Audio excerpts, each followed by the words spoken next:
The world is getting crazier. People are acting more and more insane. The end of the world is tomorrow. Tomorrow. There's only one thing to do when the world is falling apart.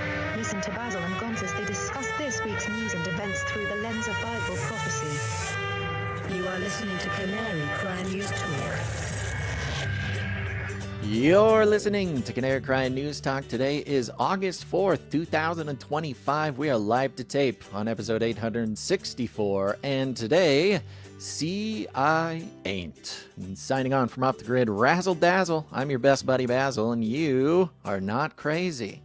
And my name is Gonz, at Face Like the Sun, director of the Age of Deceit films, your favorite Asian provocateur for Christ, live to tape from the metaverse to bring you the best news, which is the gospel message of Jesus Christ, while reporting the egregious with a well-rounded, biblically grounded take on world events. It is National Chocolate Chip Cookie Day on this beautiful Monday. Sounds like somebody's got a case of the Mondays. Aw. The conspiracy continues. I like how the show is, we're edgy. We're diving into the truth. We're unveiling the secrets of the elite lizard people. And it's Chocolate Chip Cookie Day. Woo! It is a nearly 100-year-old thing. So incredible. No, it's a tradition, long-held American tradition that I think has a long-standing legacy in the hearts and minds of every patriot. And if you don't celebrate and enjoy Chocolate Chip Cookie Day, then careful. Then, this might not be the podcast for you. I'm just saying I'm not trying to say that this is exclusive and a secret show that not everybody can handle or shouldn't handle because the truths are just way too intense.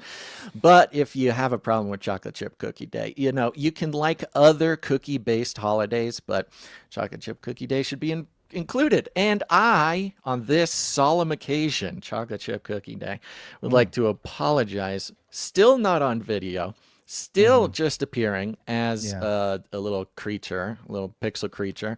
And that is because the VR thing has not been resolved. It will still crash my computer. I have been very responsible, doing lots of research and taking a lot of test drives of, some possible solutions for the future. But I'm putting it out there because I told you, Gonz, and so I'll tell the world, whatever I say to you, I can say to them, okay? These are my friends, and they deserve to know the truth. That I'm hoping that I'll have the problem all fixed by Monday. I don't want to go another whole week without being on camera, because from what we can tell, surprisingly, we would not expect that the algorithms could hate us any more than they already do. It really is a surprise. There's always a new low with the way that the algorithms like to treat this show.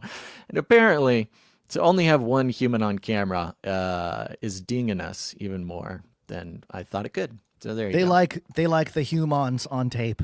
That's right. That's how they feed the algos. It's like, ooh, humans like humans. I think you're right. Put more Yeah, humans on people screen. like looking at other people, and if there's only one other person, that's not as good as two other people. So what about four? What about JD Vance? Four would be even better. Over. Yeah. We're gonna jump into the show here in just one moment, but it is August, folks, which means that the July producership experiment has concluded. We are now on to the August producership experiment. The producers, for now, the main producer segment of the show will appear at the end of the show. However, we do have an August tweak, Gonz, and the tweak is that we will be thanking individual executive producers during different segments of the show. Okay, so sprinkled on. Different stories, different sections of the show will be brought to you by executive producers. There's no rhyme nor reason as to why, which producer gets what segment. It is basically randomized. Basically completely random as of now. So don't, take anything too personally, dear executive producers. But that's what we'll be playing with for August. And so you're going to be wanting to tell us what you think about that with the surveys. And of course, we have a survey for this episode. It's down in the description. Go click on that. We'll talk about more later. But to start off, Gons, this first segment is brought to you by an executive producer. Executive producers. Thank you very much to executive producer Amber J. Amber J comes in. She's going to be walking us through some serious business here. Now, Amber J, I do want to give a big ol' thank you because, as we know, the Sir Sentinel Challenge has ended. There is an Amber J challenge on the way, which I think is also very exciting. Well, I'm going to be reading her email down in the producer segment, but let's just say, if you want to sign up for a monthly producership, Amber J is here to bring the value. Nice. But thank you very much, executive producer Amber J. Thank All right, you. Guns, let's jump in. We've got a fun follow-up to one of our recent breakdowns of everybody's favorite CIA-tied alt influencer. Hey, it's Tucker Carlson. Evil people do evil things purely for the dark joy of being evil. Evil. Go eat each other. That's the Tucker Carlson program.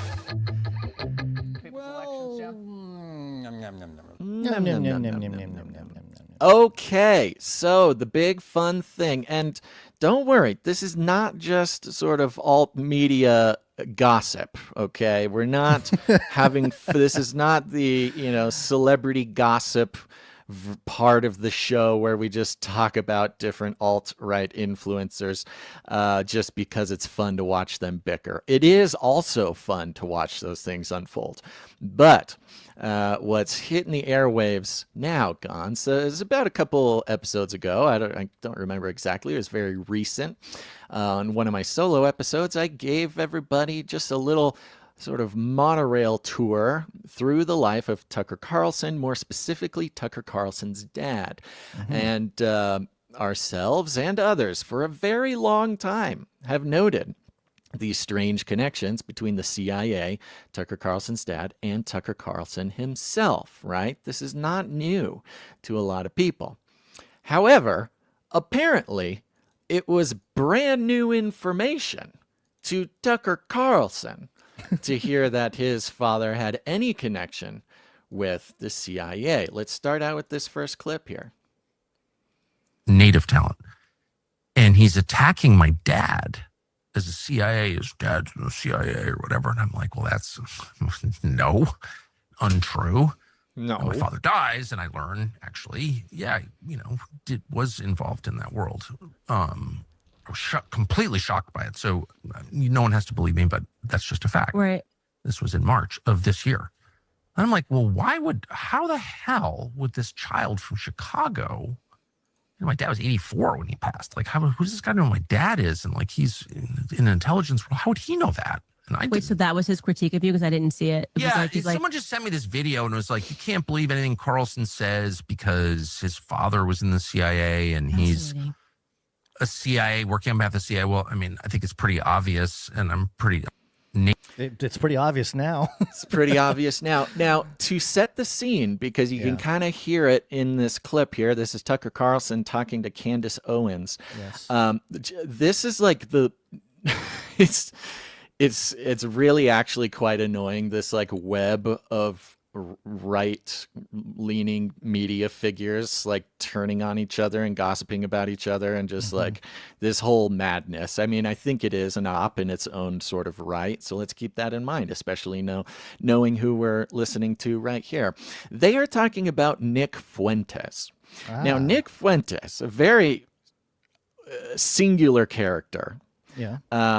Where at 18 years old, Nick Fuentes first became very internet famous for, well, if you just do a Google search, being very racist and very anti-Semitic. He was the perfect caricature of what the mainstream and left progressive and the Democrats, all those folks Yes, Nick Fuentes is who the left wished everybody right-leaning person was. Right. And he was Christian just sort of nationalist, white supremacy, anti-Jewish, all the stuff. and unapologetic about it. Yeah. Almost to a humorous degree. I mean, there's kind of, if you can look into it, you can look at it from a pretty like trolly. I mean, he is an obvious troll, but it doesn't matter. So Nick Fuentes, and that was when he was 18. He's now 26. So he's been doing this for a long time. He's 8 years, something like that. That's crazy.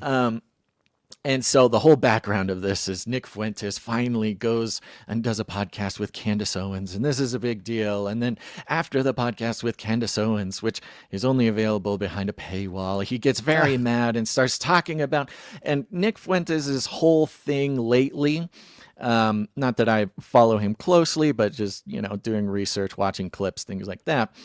His big thing is like, Trump bad. I told you Trump was going to lie. Totally turning on Trump. Totally turning on every person who supports Trump.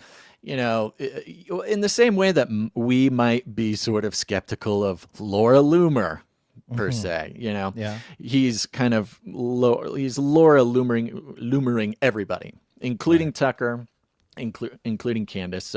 So Candace and Tucker just have this like almost a full podcast of just talking about Nick Fuentes and how horrible he is, right? Wow, must be on their mind a lot if that's all they can talk about is a 26-year-old guy on the internet. So there you go. Now let's keep this in mind. Okay, we're kind of looking at the big picture, and I hate to even spend this much time on setting it up, but I think it's very important.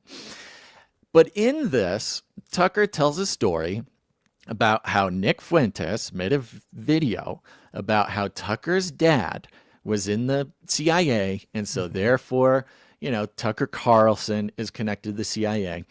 And in this like alt media dish fest, like shade slinging operation that they're doing here, he goes, and Nick Fuentes, he doesn't say his name, but that's who he's talking about. He said my dad was in the CIA, and I didn't know.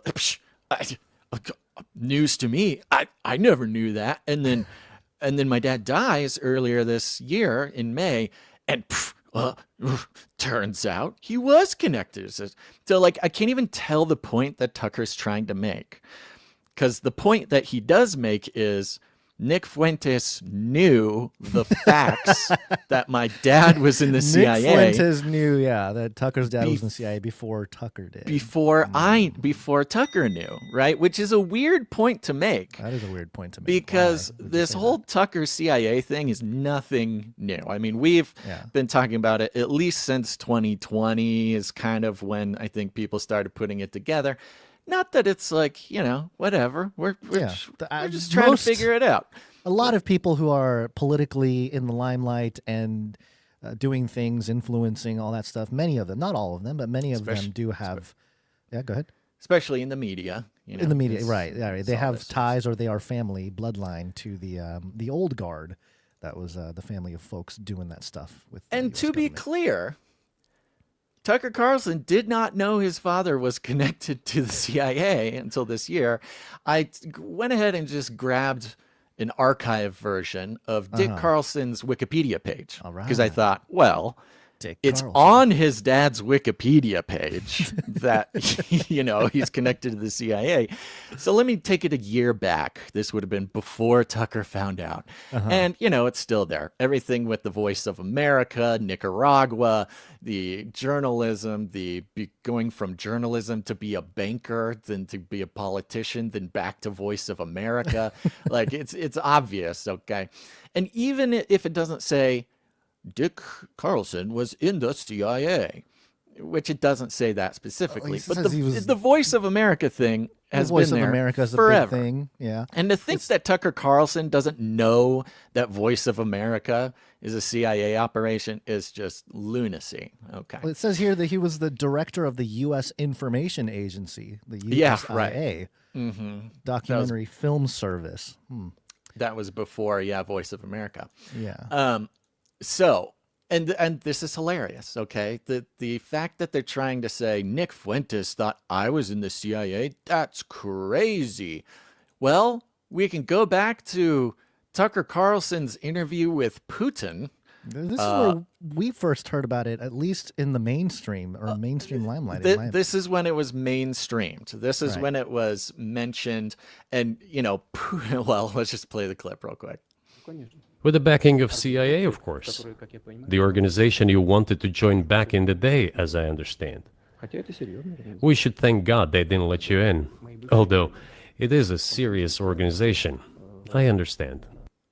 Right. So this is when it really, you know, a lot of people heard it for the first time was this, you know, Tucker's big interview with Putin. And Putin suddenly starts talking about how he and Tucker are brothers, or were almost brothers, because Putin was in KGB.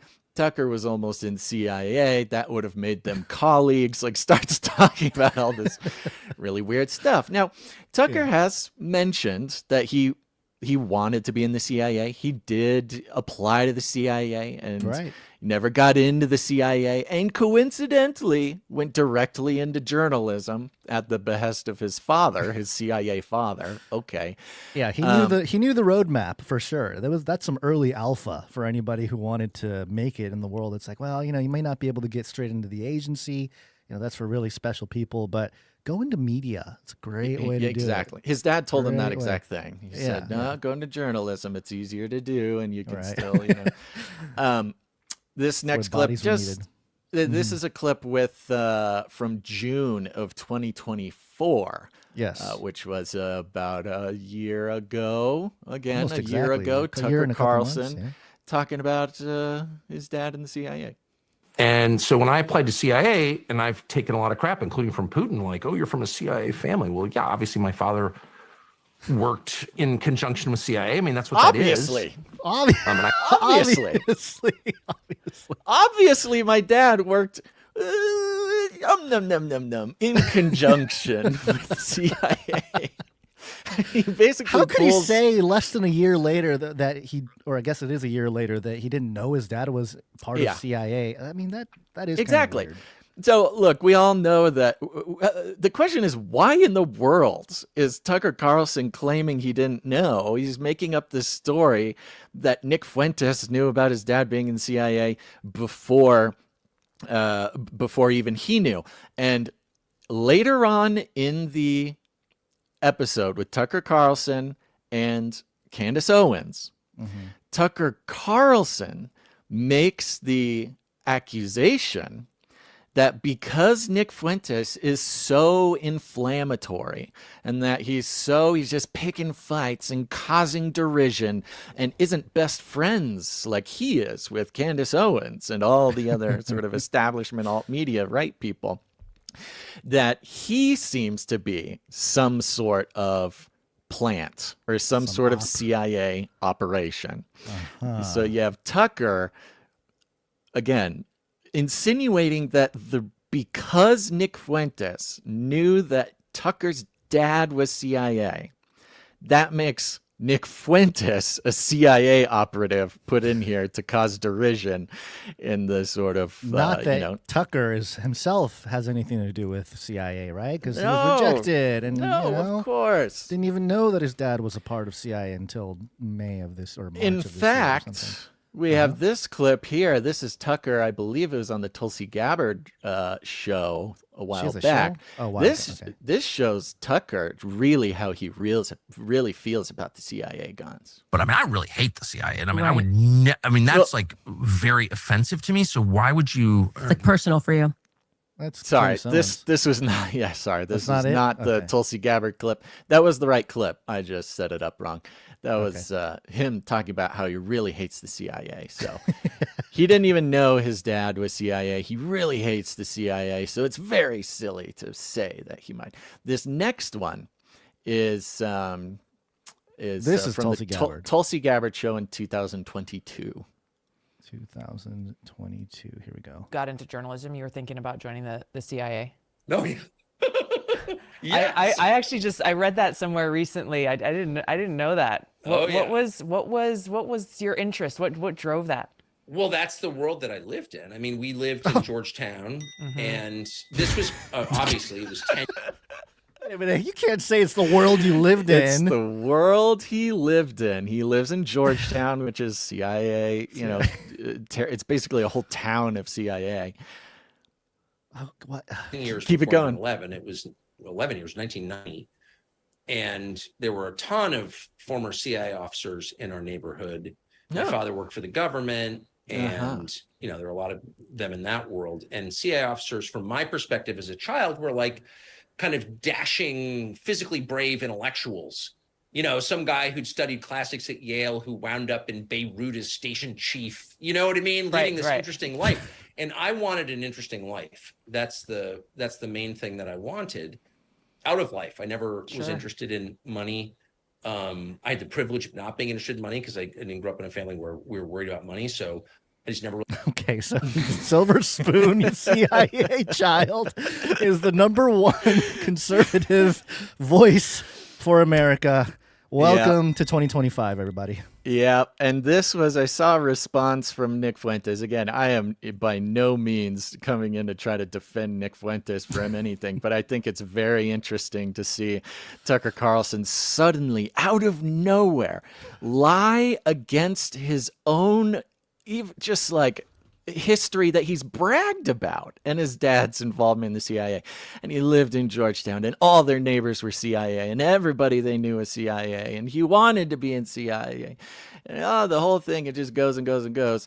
And then to go call, you know, Nick Fuentes CIA, who I don't really know much about him, but by his own telling of the story, you know, if you remember back when Nick Fuentes first kind of came on the scene and got literally banned from everything. He got banned before everybody else did. He got debanked, you know, got thrown off of everything. He was like pure, you know, pure outlaw. And I don't even mean that in like a fun, cool way. Like he was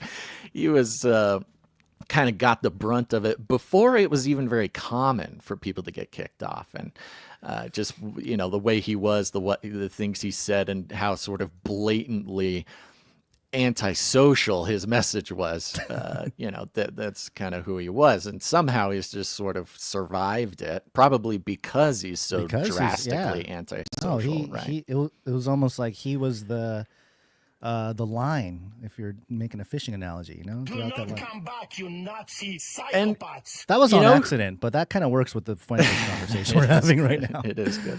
And you know, who knows? Maybe they're both CIA. You know, you hear these stories. You hear these stories of the FBI busting the CIA agent, or the CIA agent arresting the DEA agent, you know? Right. Yeah. So here was my thought, is that it's a lot of verbiage game, right? A lot of this stuff, even the title CIA, the name CIA has been weaponized, and it means a whole bunch of different things to different people. But to me, it's like an analogy is sports. I'll make the sports analogy. You have two teams, right? Let's say you got the Warriors and the Lakers, and they're playing a game, and they say, "Oh, those guys are in the NBA," and they can say, "No, we're playing basketball. We're not in the NBA." But the other team can say, "Hey, you're just an NBA team," and you'll say, "No, we're just a basketball team. We're the Lakers." So it's kind of, it could be that Tucker is one team, whatever team that is, Team Tucker, and then Nick Fuentes is this other team. They're all CIA or intelligence to some extent, and they're fighting. You know, there's like some kind of internal game going on. Who gets to, who wins the attention share of the masses, and whose narrative gets to play out the most. You know, or it's just socially theater. Engineer the masses. Well, that's of course it's theater. Pure theater. But even theater, where it's all scripted out to create this impression that trouble in MAGA land. Or something, well, sure. Well, that's part of everything. Is that, you know, any conflict, or we talk about kayfabe a lot. You know, this idea that wrestling matches and stuff, they're scripted out. At least the winner is scripted out. Maybe some moves and some things that happen in between are not necessarily scripted out to the T as it plays out, but I see that as very much part of the game. It's like the social engineers gamified everything, and even within their ranks, they have some chess pieces that are moving around and doing their thing and clashing. Agitation propaganda. You got some agitprop here. Agitprop, And just for fun, one of the funniest things about Tucker's one of the funniest things about his non-CIA family history is that he's talked about it before. It's on his and his dad's page, Wikipedia page, that he just, after he got turned away from the CIA and he was told to go into journalism and went into journalism, he then went down to Nicaragua during the revolution, the CIA-backed coup of the Nicaraguan government with the Sandinistas and I had no idea. I didn't know there was a coup. Just one of the most famous CIA operations that have, when you talk about CIA corruption, you talk about Nicaragua. And he just happens to go down at the exact same time, quote, to help with the war. And I found this clip of him actually telling the story. This must have been back in the 90s. Let's play this for fun. And I remember having very intense feelings about who was right and who was wrong. And so the summer after my freshman year, my roommate and I decided to go down to Nicaragua for the summer and work and, get involved in the war, and support the side that we thought was right. Cool. Was not the Sandinista side. And we came away, I think, both learning that, just a lot more complex than we thought. That the good guys weren't as good as we thought. The bad guys were probably every bit as bad as we thought. But the two sides were commingling to a much greater extent than we ever imagined. And other people's affairs are really hard to decipher. It's like somebody else's marriage. You never really know, what's going on inside it. And okay, if there is any more CIA derivative opinion on Nicaragua, that is, I wouldn't believe you. I mean, that is straight out of the logic and the justification of CIA coups. That's how they defend it. They go, yeah, well, who's really the bad guys? Who's really the good guys? It's, it's just all about national interest. And so, it's this gray morality that is, the sort of the soul of the CIA. Right. This was an actual Reagan administration authorized covert action. To go into Nicaragua and take over there. So yeah, it's documented history. It's like it's a trophy. It's kind of like this trophy operation that really shows the effectiveness of the CIA. Yeah. It's not even like a conspiracy theory. Right. Now, I say all this to say we can kind of get this big picture, right, of the trouble in alternative media land, and you have Candace and Tucker, two admittedly, giants of right-wing media right now for different reasons, coming together to talk about this dirty little rat, Nick Fuentes, who's just causing trouble and must be in the CIA because how did he know my dad was in the CIA before oh my gosh, what is up with this guy? And it's sitting on this bed of what seems to be, sort of orchestrated chaos. And then, speaking of right-wing sort of media outlets that have sort of questionable, backing, Tulsi Gabbard, DNI, goes on the Benny Johnson show to talk about Operation Mockingbird. We only really need to listen to about the first minute of this. Okay. The media being used as a propaganda mechanism, we saw it flatly. I mean, I think it's the smoking gun, quite frankly, of the Obamagate narrative and the Russiagate narrative, that it was so baked in that the New York Times and Washington Post went and ran with it. Some would say that that's part of Operation Mockingbird. Some would say that that's part of what we learned in the Church Committee, that the intel agencies were using media outlets as their mouthpieces, and that those mouthpieces would parrot the official narrative. And I wanted to ask you, is this operation still going on? Are you aware of the intel agencies working directly with media outlets in order to push prescribed narratives that may or may not be true? It's something that we've already had to deal with, Benny, within this administration, where there are people within the intelligence community who believe that their will is more important than the will of the American people. and will weaponize intelligence by leaking it to their friends within the mainstream media with the intent of undermining President Trump's agenda. That's it good is right there. not one that She goes on for another 2 minutes. I mean, it is, it's, I could not find a clip under 3 minutes about the thing, but she goes on for 2 more minutes. And the headline is Tulsi Gabbard says, yes, Operation Mockingbird was a real thing and it is still a real thing and happening today. Right. And, And you know what's interesting is for her to put it in the context of Trump. The narrative that has really worked for Trump in the last 8 years is, you know, the mainstream media is against Trump. They're trying to undermine him. That itself is perhaps maybe the trophy play of the century so far for the intelligence to use that line of thinking to really, you know, market Trump, to get people on that MAGA train. So right. Makes sense. Makes sense. Yeah. So she's doing it. She's doing the thing while saying that there's, you know, the thing still exists and it's in operation. Yeah, I mean, it's Just a big to deal. not get lost. We've all known that Operation Mockingbird is still going. You know, the Anderson Cooper issue, you know, and for those who maybe don't know about Operation Mockingbird, it's just the, you know, formerly conspiracy theorized and little by little over the decades. I mean, the evidence that this program not only had been operational during the Cold War, right about the exact time that Tucker Carlson was trying to join the CIA and then became a journalist, but also up until now, where the government as a whole, but the CIA more specifically, basically putting in assets straight into the media. Right. I mean, just not even like, she begins her presentation here by saying, oh, we've got people in the intelligence who will seed information into the mainstream. But Operation Mockingbird goes so far as to basically just directly put CIA people on screen, on camera, right, in the anchors positions, not only the editors and the workers, but which of course we all know here.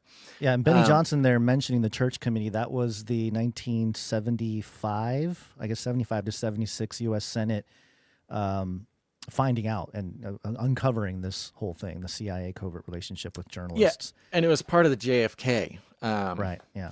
Part of the JFK investigation, and the church committee specifically investigating all the horrible things the CIA had ever done without any oversight or without telling anybody and without any authority to do so. Church committee comes in and says, yo, guys, you can't be doing all this stuff. Operation Mockingbird was one of those things. But yeah, and the funny part is, the CIA loves to say, no, we haven't done any of that since the church committee. We're brand new. We would never do any of that. And then, of course, that's a bunch of hogwash. But speaking of operation, we have to hear from our favorite operative around here, Laura Loomer. Does Laura Loomer have a jingle? I don't think so. I don't know. Okay, yeah, maybe we decided not to have one to, you know, not get too caught up in. Yeah, we're trying not to become the object of her ire because she's so savage. I don't. That's so funny. Okay, so Laura Loomer posted on X here. Do you want to know something about @Tucker Carlson that nobody knows about? Parentheses, except me and about 3 other people. End parentheses. Something that should be the nail in his coffin that makes everyone realize what a fraud he is. Period. Now I showed that you this he's before. In the CIA? What is it?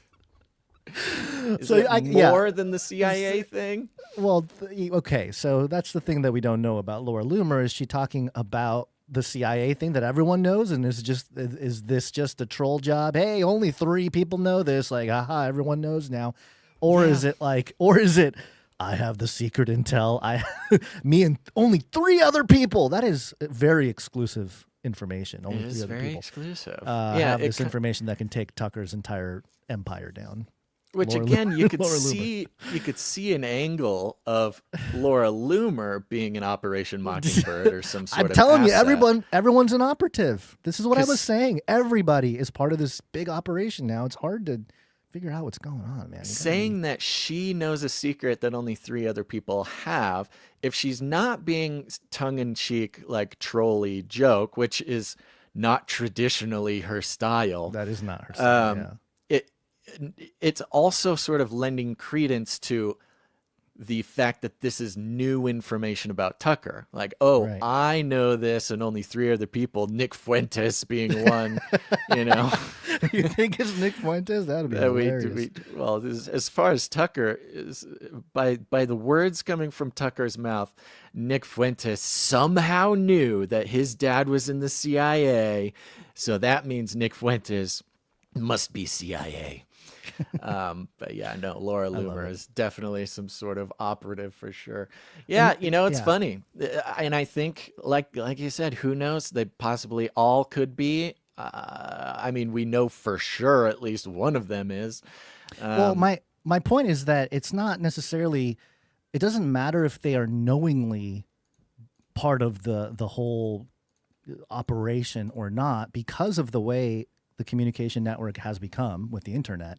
And I think I saw a statistic that 65% of Gen Z are live streamers or something, like some ridiculous number of people either want to be or are making their money from streaming. So everybody has become an influencer, quote unquote. And in that world, it's much easier for the social engineers to pick and choose their kings and queens that will be the champions of whatever message and push that message out and propagate it. And so, you know, you never know if they're really part of it and they got popular because of that, like genuinely, or because they got a little help from somebody who might have benefited from that. And you know what's crazy? That goes for the Age of Deceit films too. Like, who knows? Like, I look back at it. This is 14 years ago now, but I look back and I think, wow, I wonder if somebody high up saw it and was like, ooh, this is good to, you know, wake people up or whatever, and, you know, push that video out there. It makes me wonder. I do question it, you know, as much as everyone says, oh, it's great, you get, you know, 6 million views and blah, blah, blah. Yeah. The one thing I would say to that is I think that was before the algorithmic control is what it is now. You know, 2011, that was a totally different time. Sure. Thanks not for that there making me was feel better that I got. I don't even think CIA. The algorithms were not even as sort of advanced as they are now. I mean, 2011 algorithms, that was back when Facebook would actually even show you the posts of the people you follow. Like, it was much, you know what I mean? Yeah, so you could actually share something and not have to be entirely reliant on algorithms. Whereas right now, basically nothing matters. It's basically only if they want to, you know, if you support the whatever, some sort of narrative they want out there. Even if you get 1,000 people sharing your thing, it doesn't mean anybody's actually going to see it. Now, I do want to say this, because, you know, there's lots of reasons to jump on board with the Tucker CIA thing. One of them is that, I wanted to be in CIA. I wanted to. It's great. And look, clip that. Basil wanting to be in CIA. No, I was saying Tucker Carlson says he wants to be in CIA. And look, we all wanted. It was the 90s, even the early 2000s. You know, the FBI, the CIA, they were still good guys to most of us, especially because we were younger. And I was going through, I don't know if you still have this, Gons, but you know how your parents, it's their sort of divine job to save every piece of art that you ever made in school. Yes. I feel the burden of that on my side now, trying to figure out what pieces of art or drawings or whatever to save and what to dispose of, because they go through a lot of drawing paper. And at some point, the parents have to go, I can no longer keep this. It is now yours. My son, you have to do, this is your stuff. I saved it. I can't save it anymore. I don't have room. Here it is. All of your childhood stuff. And I just hit this point in my life. My parents, they gave me, luckily it was only about 3 or 4 boxes full. And I just spent a couple days going through every single little piece of art that I had ever made that my parents had saved. And now it was my turn to decide what stays and what goes. And I should have taken a picture of it, but I did find, it would have been in about, let's see, maybe first grade or second grade or something like that. I'm realizing now a lot of the worksheets, a lot of the quote unquote homework given to at least me in kindergarten, first grade, second grade is just like, write your name. What is your favorite food? What is your blah, blah, blah? What do you want to be when you grow up? And I'm telling you now, I did have one page where I said FBI. Oh, no. FBI, baby. Oh, no. Little Basil trying to be an FBI agent. Oh, my goodness. And I've already... A lot of it's a hoax. It's a hoax. I mean, it's a money-making industry, okay? Unindicted co-conspirators.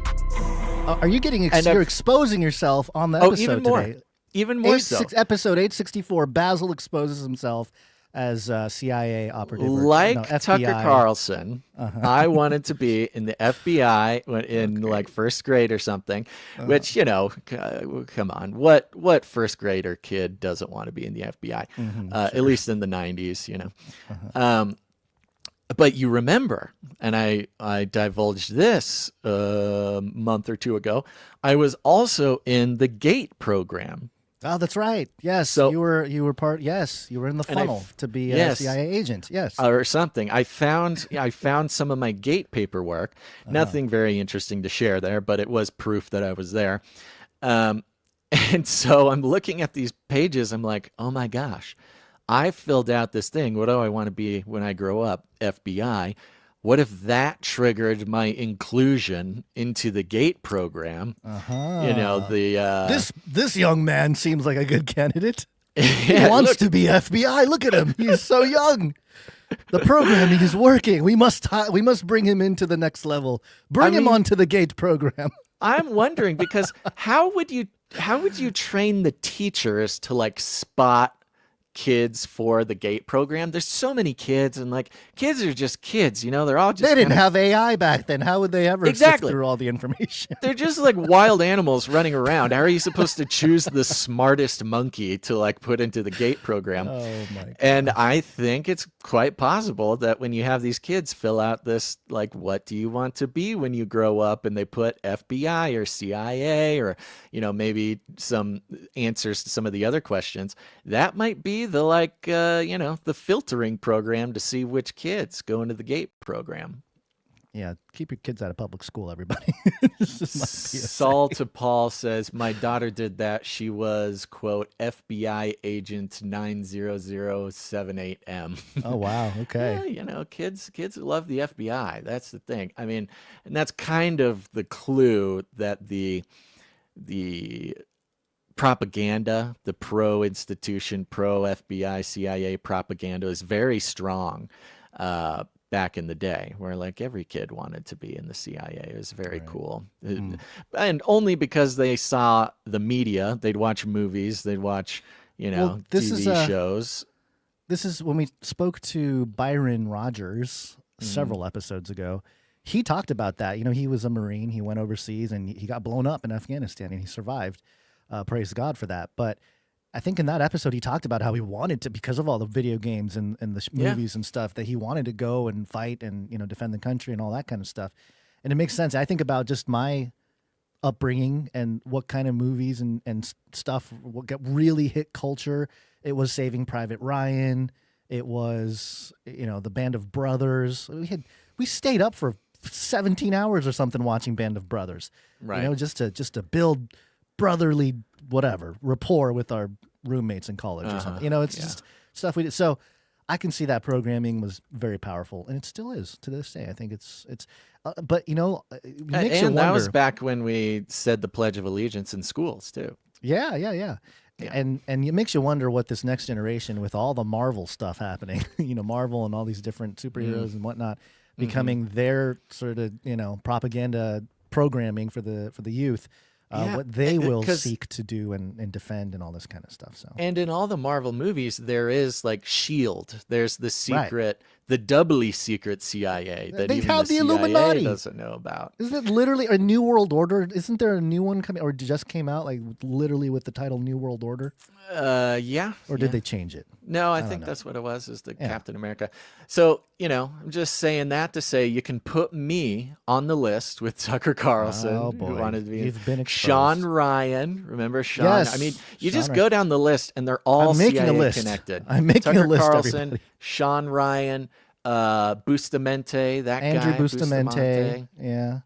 Benny Johnson, does he Benny have any- Johnson, well, I'm not seeing anything directly with Benny Johnson, but again, if he's in the right place at the right time, right gotta message, you we might gotta get picked his up in the first grade, what do you want to be when you grow up? Were you in the papers. GATE program? Let us Yeah, see your art exactly. box from when you were a child.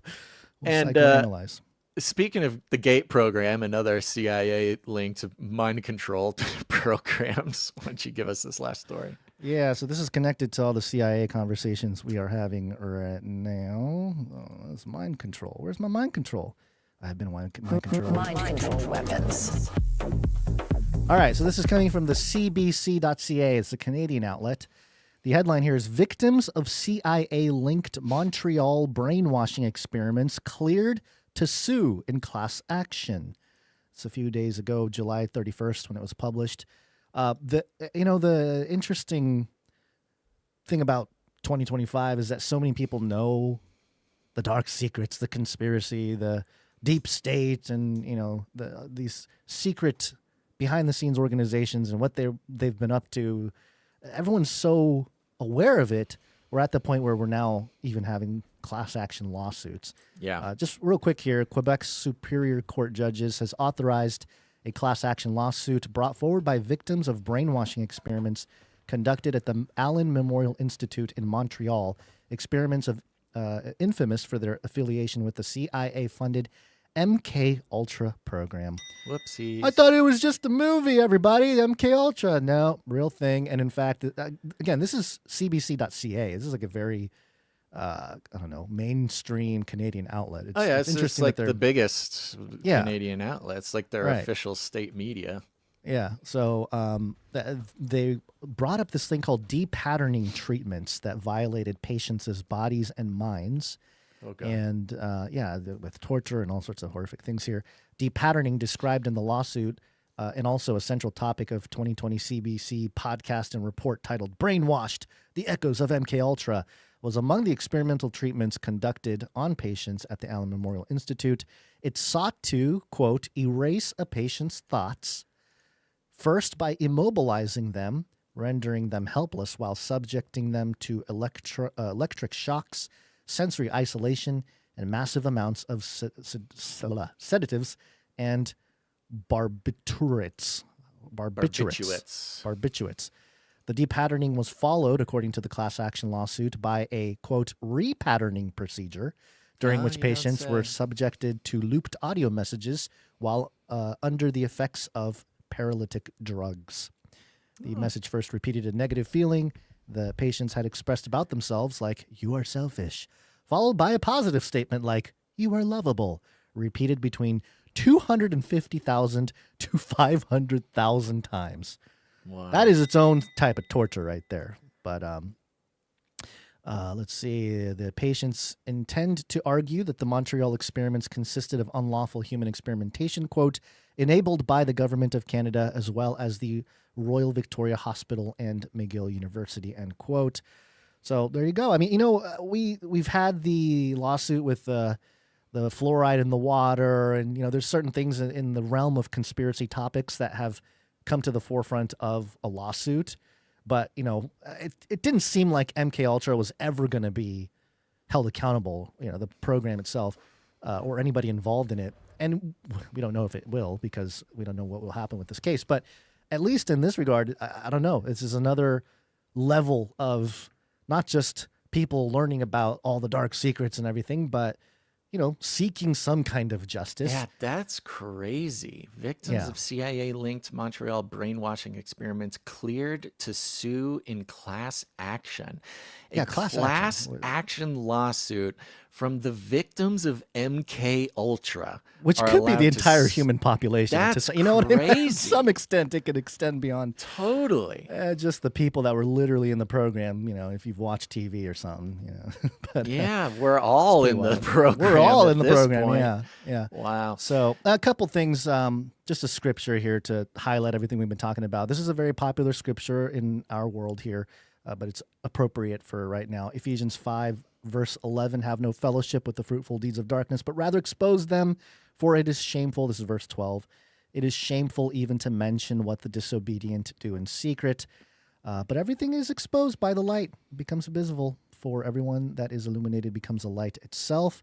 So, and maybe it's interesting because we have this moment where all this stuff is coming to light, but we also know Satan appears as an angel of light. So, interesting times here, interesting times.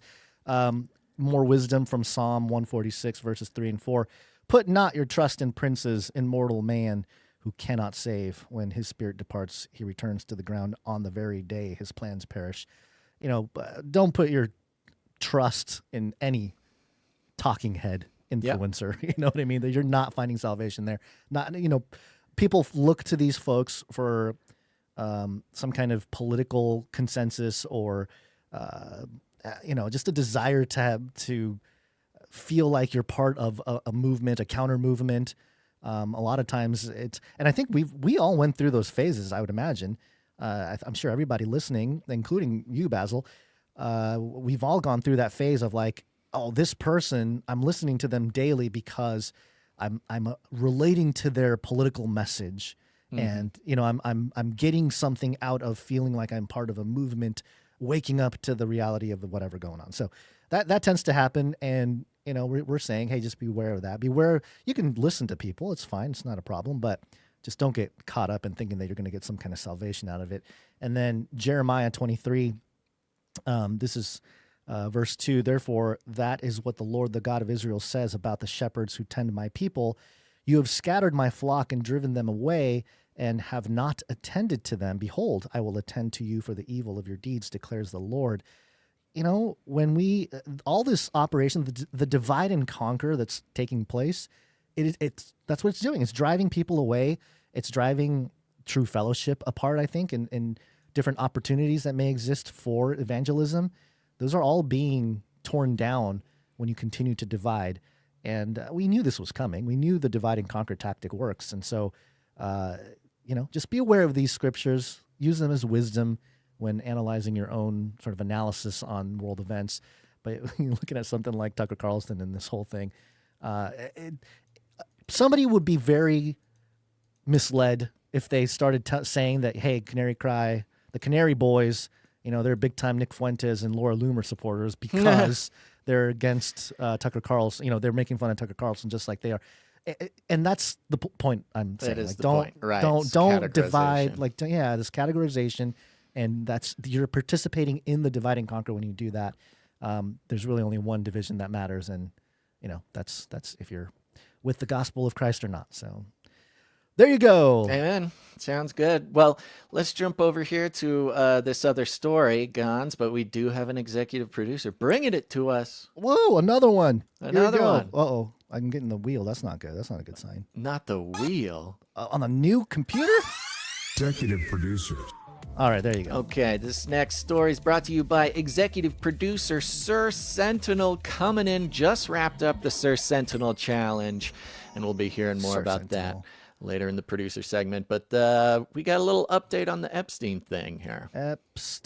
Hold on. I got to spell Epstein correctly here. Epstein didn't kill himself. Epstein didn't kill himself.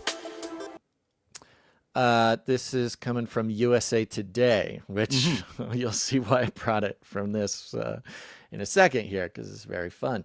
Ghislane Maxwell joins famous prisoners in move to Texas prison camp. All right. Famous prisoners, thank you, USA Today, How exciting. This horrible, horrible, demonic criminal is now hanging out with celebrities. Just how she loved it. Just like she did during her freedom, where she loved to associate with and get in close with celebrities and rich people as part of her scheme to traffic young children and commit demonic acts that should not even be uttered by the mouths of men, and yet here we are to deal with this on a regular basis.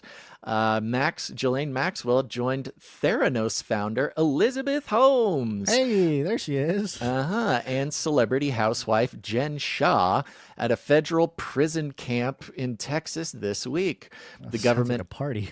I know. Well, good time. Get together. And for those who don't know, Elizabeth Holmes, she's the gal who went to jail for scamming a bunch of investors into thinking that she had made some sort of miracle blood detection device. It was a pretty big deal. We covered it at the time. Yeah.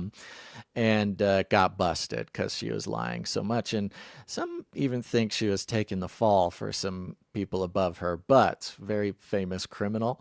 And Jen Shah, I have no idea. Apparently she's a celebrity housewife. And from what I saw before, she's in prison for a telemarketing scam or something. I don't know. The government hasn't said why they transferred the convicted sex trafficker and confidant to Jeffrey Epstein from a low-security prison in Florida to a less restrictive minimum security prison near Texas A&M University. Why is there a prison camp by the university? I don't know. But she was already experiments, MK Ultra mind control experiments on the subjects. She was already in the low security prison, and apparently minimum security is lower than low. So she's getting a thing. The prison is considered one of the top minimum security prisons to serve time in. USA Today, what are you insisting here? That she's going to break out? This is like a setup that she's going to break out with these other criminals and form a super group. The super triad ladies. The Yelp score on this prison camp is 5 stars, according to a prison consultancy group for safety, comfort, and amenities. Guys, it's the safest, most comfortable, and amenity-rich prison camp. The former British socialite is one of the most powerful prisoners in American history.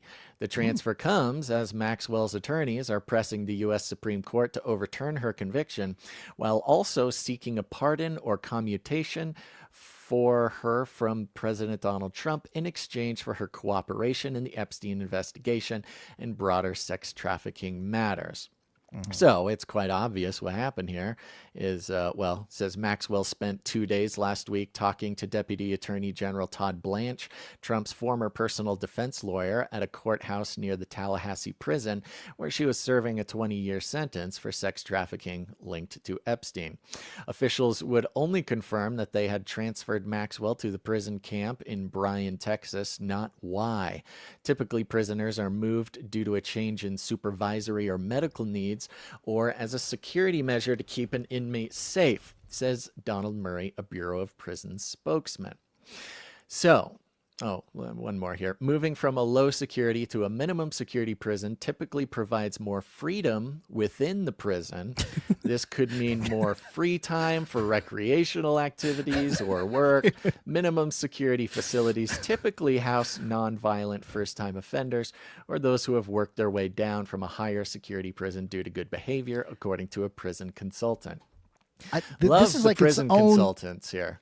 Yeah, this is like its own psyop to use the word freedom or free, more free time, as part of like this prison perk. Very interesting. Okay, all right. In Florida, Maxwell taught yoga and etiquette classes and worked in the library. The move to the Texas prison likely offers her more free time. Free time than teaching yoga and etiquette class and hanging out in the library? What else do you need to do, woman? And less structured supervision, according to the Bureau of Prisons. Okay, the Texas facility holds a call center that employs inmates and partners with canine companions for independence to allow inmates to train dogs to become personal assistance dogs. Those two things don't seem connected. Texas facility holds a call center that employs inmates. Okay, so you can, she's doing a call center. You you can call the customer canine service companions. line. Yeah, you can call the Ghislane customer Maxwell service answering line. the phone. I had to talk to our customer service people over at our text message system. And, I had to talk to somebody there. What if you called the helpline for your bank or something, and it's Gelain Maxwell on the other part of the line helping you find your account information? Or she could train dogs. Both are great. Yeah. The prison offers classes such as horticulture and plumbing and cosmetology. Hey. She can prepare herself for a career when she gets out, and she's like 86. She can be a plumber, a female plumber. What is going on with the sentence that you're about to read? The cosmetology course, cosmetology course may include. Now, remember Ghislane Maxwell. Okay. Remember the crime. Don't interrupt yourself. No, you don't interrupt me. Remember the details of the Epstein cases, the whole horrible story. Okay. Yes. Okay, now I'll read you the sentence. All right. The cosmetology course may include massage. End of sentence. Maxwell's convictions came from her recruitment of underage girls to give Epstein massages. He then sexually abused them. End of paragraph. What? Inmates live in dormitory-style housing with cubicles housing 4 to 8 beds. Visitors are allowed from 8 a.m. to 3 p.m. on weekends, according to the Bureau of Prisons website. Then it goes into Holmes. Holmes, who is serving 11-year sentence for fraud and conspiracy linked to the collapse of Theranos, she earns 31 cents an hour helping soon-to-be-released women write resumes and apply for government benefits at the Texas prison camp, according to an article in People magazines. Holmes has been able to keep a mostly vegan diet in prison. Maxwell is also a vegan. And people for the ethical treatment of animals lobbied to ensure that she had vegan meals in prison. They're pumping up this partnership here. This they really Holmes and Maxwell partnership. I love how they're throwing PETA under the bus too. They're like, PETA advocated to give Ghislaine Maxwell vegan meals in prison. The prison sits on 37 acres between Austin and Houston. Holmes also has described her time in prison as hell and torture away from her hell and torture. Probably because she went on a vegan diet. That's probably probably right. Yeah, according to an interview she gave to People magazine earlier this year. This is a wild article. What is going on? Is. This article. Hold on. Can I revisit this real quick? Sure. I just want to read it one more time. The prison offers classes such as horticulture and plumbing and cosmetology. The cosmetology course may include a massage. Maxwell's convictions came from her recruitment of underage girls to give Epstein massages. He then sexually abused them. Mm-hmm. Yeah, she can learn to give her own massages. Now she doesn't need to find. She doesn't need to find underage girls to give massages. Now she can just give her own massages. Is that is that what USA Today is trying to say? I'm really losing the implication. I think losing the context. I'm losing the plot that USA Today is trying to lay out here. Quite obviously, she got moved to this, I guess, freer and more fun prison camp, summer camp. Prison camp sounds like a summer camp. It does. It's like, hey, we're going to the Texas prison camp. Woo! Let's everyone go camping, everybody. It's fun for all the girls. It's all about perspective. And it's obvious that she got moved there. I mean, the implication is she got moved there because she did a good job sharing information with the Deputy Attorney General.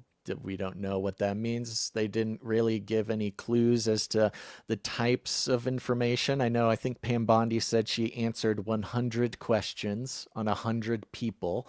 And this is her prize. She gets to, no longer does she have to teach yoga in in Florida. Now she can learn cosmetology in Texas. But it does give me the impression that something happened. She earned her keep there, unless, there's always the opposite side of this, which is Epstein got Epsteined. By the way, some updates on the on the Epstein video file that was released that was missing a minute. It later was discovered that it had been edited 4 times before making it to the public. And then also due to a CBS investigation, I believe it was CBS or CNBC, investigated in the prison, finding that that camera wasn't even pointing at Epstein's cell. It was just a random camera in the prison. So that's fun. So, you know, I don't know if moving her from Florida to Texas is safer, or perhaps the more freedom might actually end up be a safety concern for her. I mean, I don't know. You got that's true. Yeah, because they're implying less safety, meaning like, hey, less whoever wants to get to supervision. Ghislane, and you get it's an advertisement for some crazy person or some, you know, yeah. I mean, some operative doesn't know they're doing it yet. She they get goes to Elizabeth Holmes. cosmetology class. She goes to cosmetology class, and she's learning how to give a massage. And the teacher goes, "Yeah, so what you're gonna do is just grab him by the neck right here." Oh no, cosmetology accident. Ghislaine Maxwell has been taken out. That's very sad. Or perhaps an accident in the dog training class. Yeah. This that's is Cujo. He'll be the dog that you'll be Cujo? training. He's 1,700 pounds, and he's eaten his last 4 trainers. Good luck, Ghislaine Maxwell, with Cujo. Maybe it's Champ, or what was the other one's name? I forget. The Biden dogs. It was Champ and... it's not Champ. It's Commander. There's Major. No, there was a Champ. There's Major, Commander, and Champ. Those were the 3 German Shepherds. Maybe Champ is the one who passed, yeah. By the way, anyways, okay. Yeah, so there you go. I don't know. We'll see what happens, Guns. Don't have anything else to say about that. It seems like they're bundling some people, you know? Why would they... bring them all together? Why would they mention Holmes and this other, you know, the other one's kind of a throw-in, but Holmes and Maxwell together. They're going to plot the takeover. Well, yeah. Or the escape, whichever way you're looking at it. You know? The escape would be a great outcome, or not great as in morally right, but entertaining at least, you know. Great for them. They'll get to get out together, yeah. And what's her face? What's her name? Holmes? Emily? Holmes. Is it Emily Holmes? Elizabeth Holmes? Elizabeth Holmes, yeah. Elizabeth and Ghislaine, you know, digging a hole out behind the cosmetology school to tunnel out. It doesn't even sound like there was like fences in this place. It seems like it's just using the eyelash curler every day, just a little bit on the wall. If you wanted to escape, it's just a long walk, and it's just really hot, so it's not worth walking 13 miles to UNM or whatever the school was next. Right, A&M, Texas A&M. Texas A&M. Yeah. All right. Well, let's see here. You got a fun thing about JD Vance here, and I think we'll give this one to our executive producer, Sir Marty, Night of the Base. Sir Marty! Executive producers. That's right. Sir Marty B, Night of the Base, comes in, executive produces the show. Thank you very much, buddy. Thank you. Let's get into the story here. You don't know what you're looking at. What's driving that thing? It's not a space alien. Aliens. It's unidentified.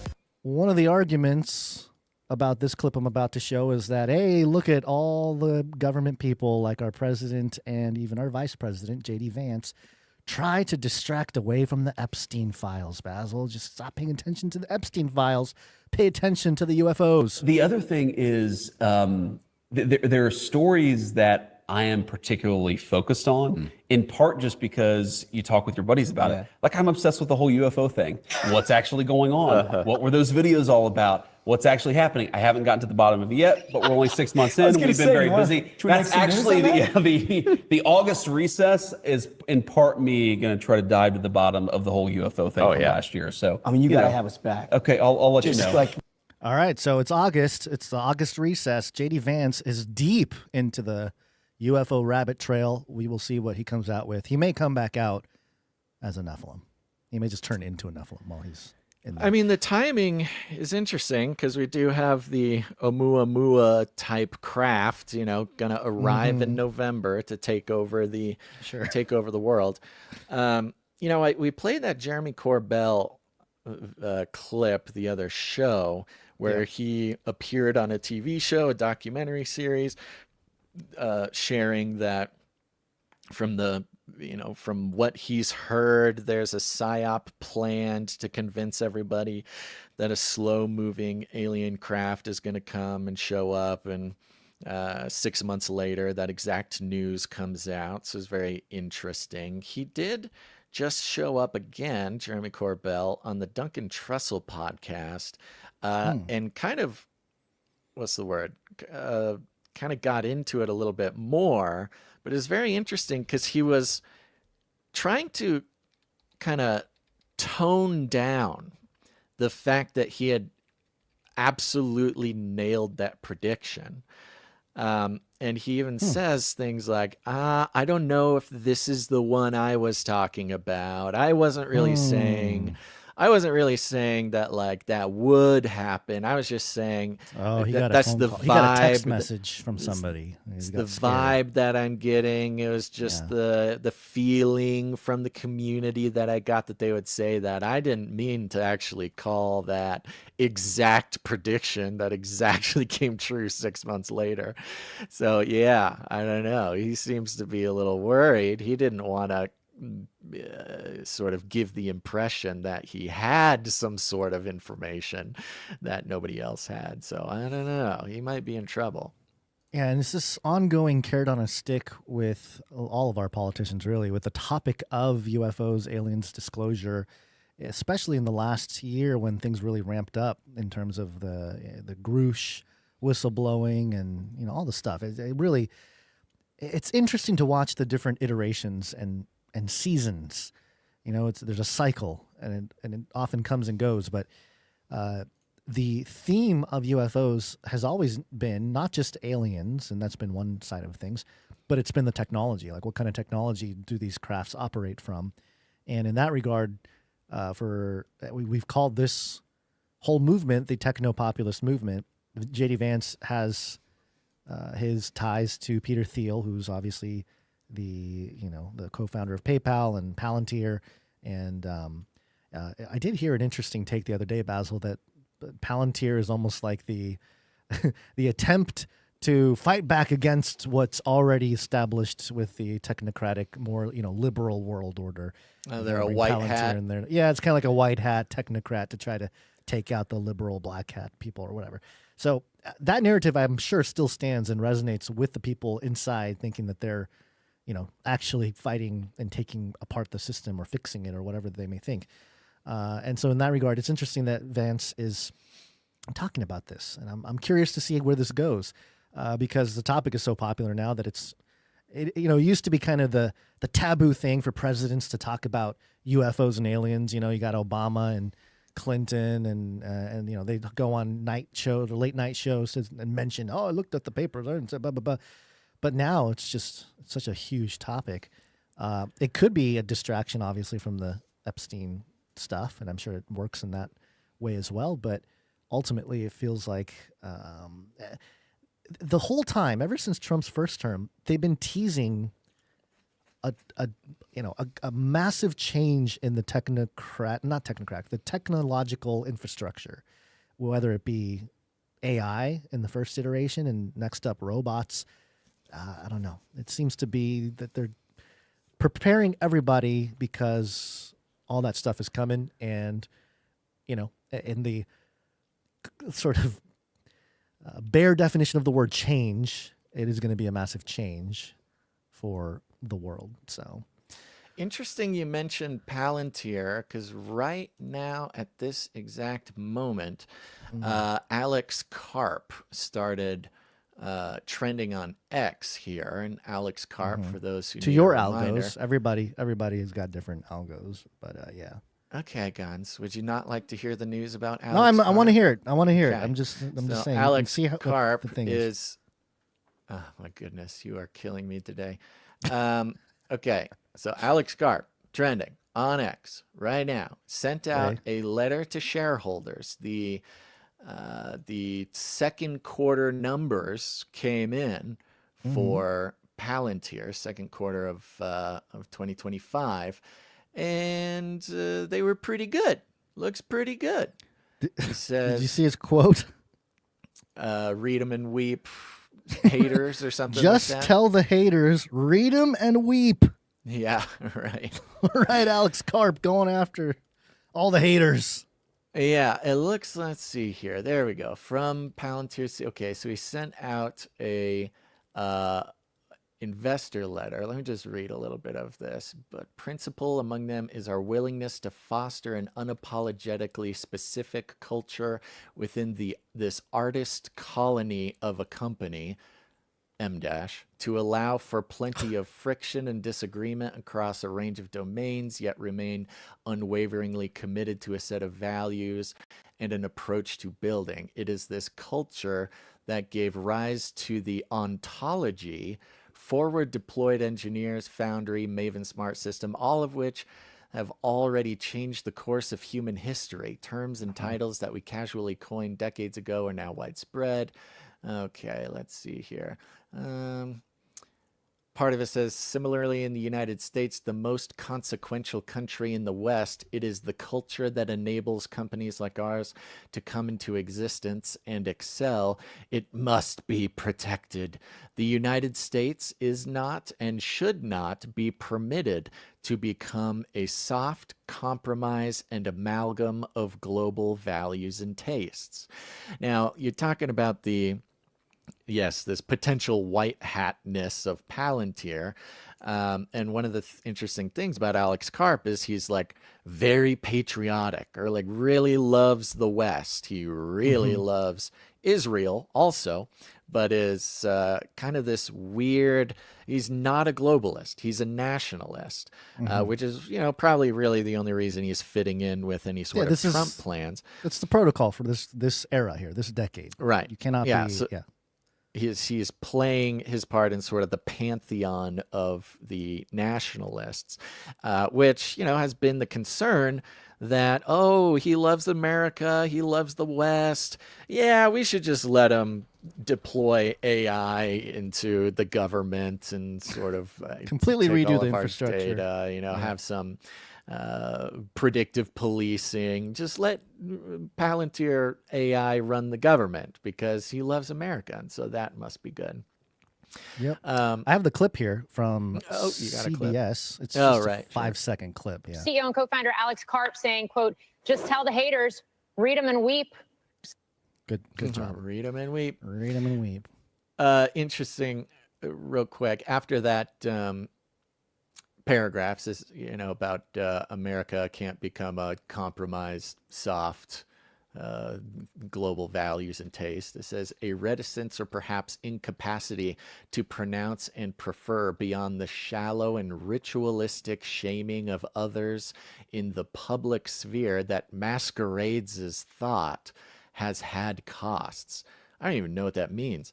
A fuller He's got statement, AI writing for him. It's starting to not make sense. He's being taken by the AI religion, sounds a like. fuller statement of the causes and consequences of this reticence is set forth in The Technological Republic. In short, however, a tolerance of everything, a shallow embrace of all views and perspectives as equally valid, often and unfortunately devolves into belief in nothing. Listen to this. In The Abolition of Man, published in 1943, C.S. Lewis warned us of men without chests, who those who were never permitted an opportunity to develop an interior life of sentiment and emotion, of some deep devotion, instead the attachments to the inexplicable and perhaps indefensible.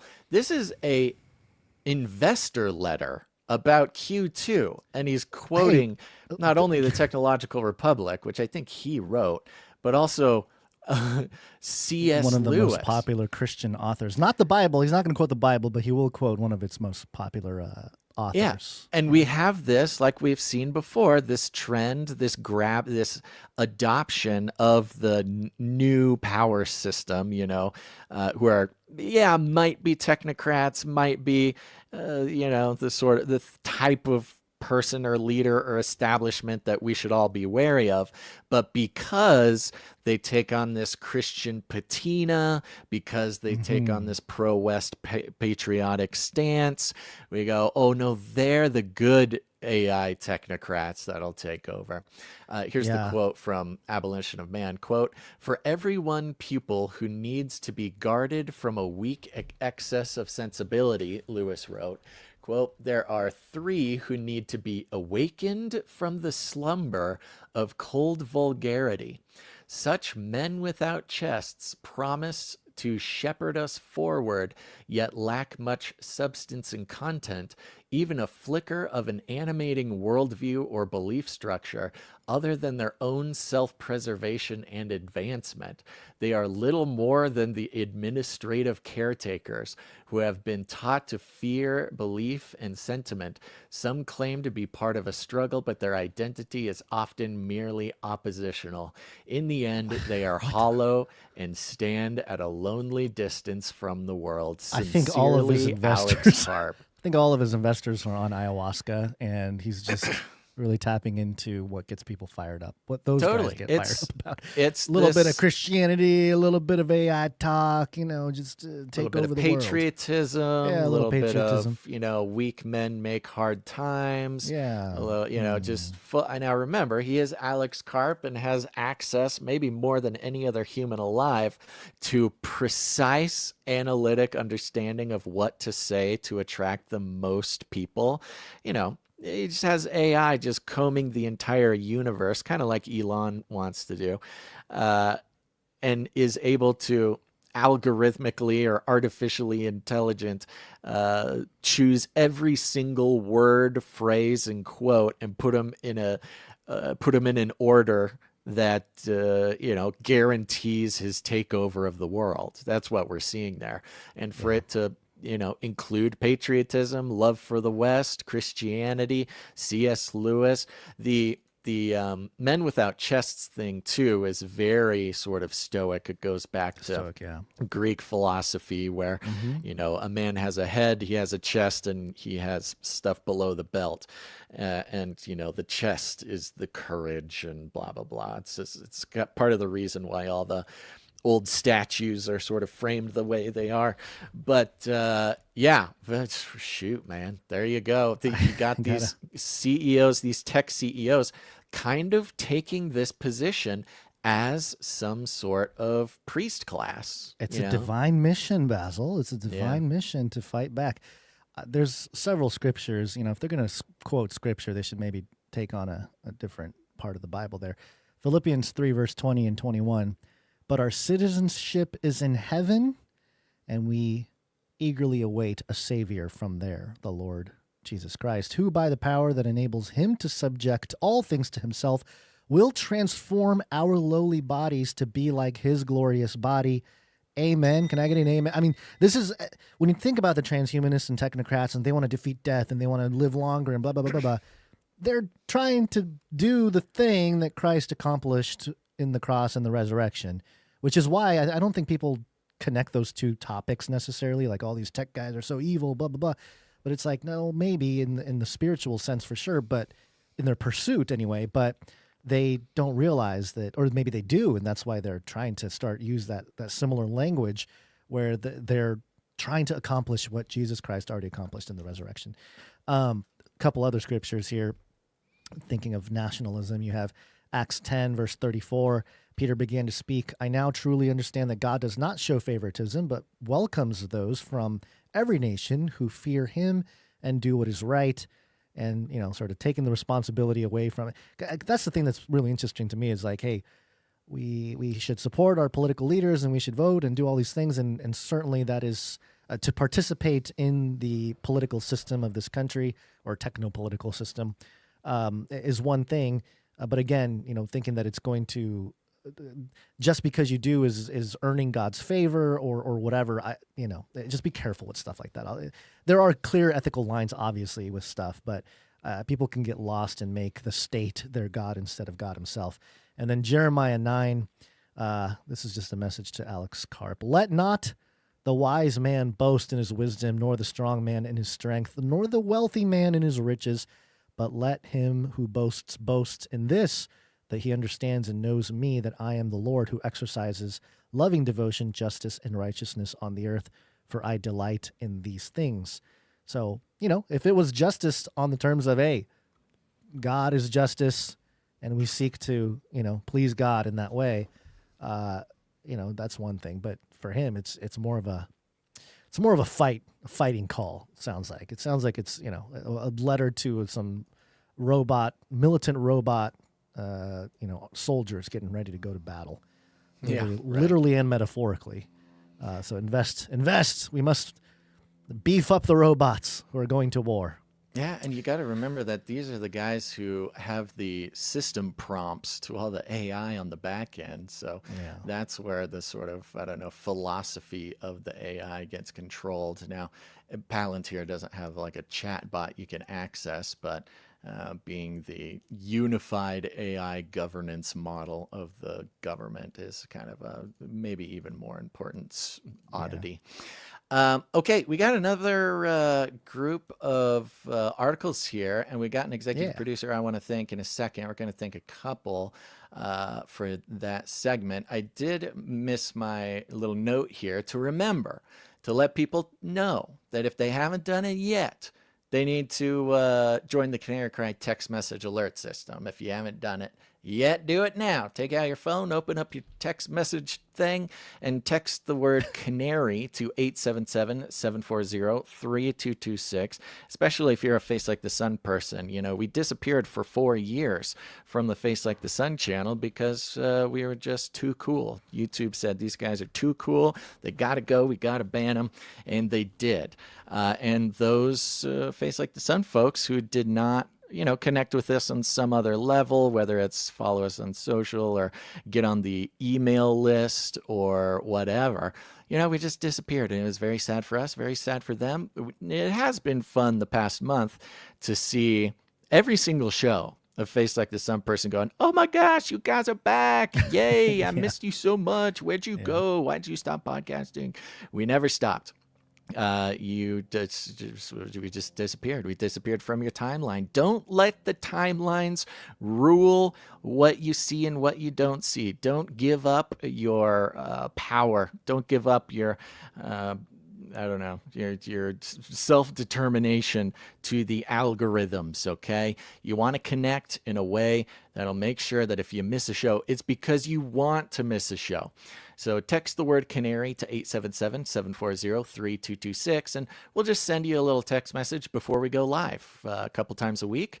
And the fun part is you can text us back. People love texting us back. I love reading what people text back, and keep an ear out for the area codes from these people because there's Canarians around you. You'll probably hear your area code here at some point or another.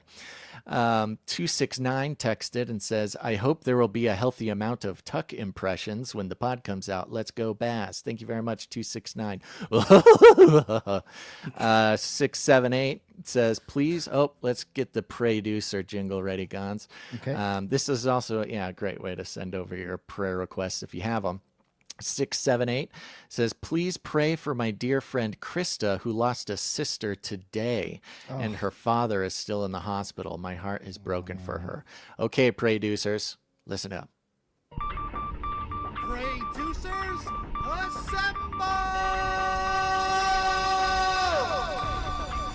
That's right. You got to produce the show spiritually. We all should be putting this on our list. We're praying for Krista, who lost her sister today, and her father is still in the hospital. It's such a heartbreaking situation. But Krista's got a great friend in 678, getting the producers on it. So, of course, man, comfort and strength and courage is always important in times like this, but also an opportunity for God's presence to be felt and known in their lives. Thank you, producers. 907 says, greetings from South Central Alaska. What's up, South Central Alaska? 661 says, point, click, ship, cookie day. I wonder if that was an autocorrect from chocolate chip cookie day or point, click, ship, cookie day. Yeah, I don't know. Special kind of cookie. 484 says, listening from southeastern Pennsylvania. What's up, PA? I think we've had meetups in PA before, but you can do another one. 920 says, hey, razzle dazzle basil from the land of cheese and ponds, saying hi to you and Gons.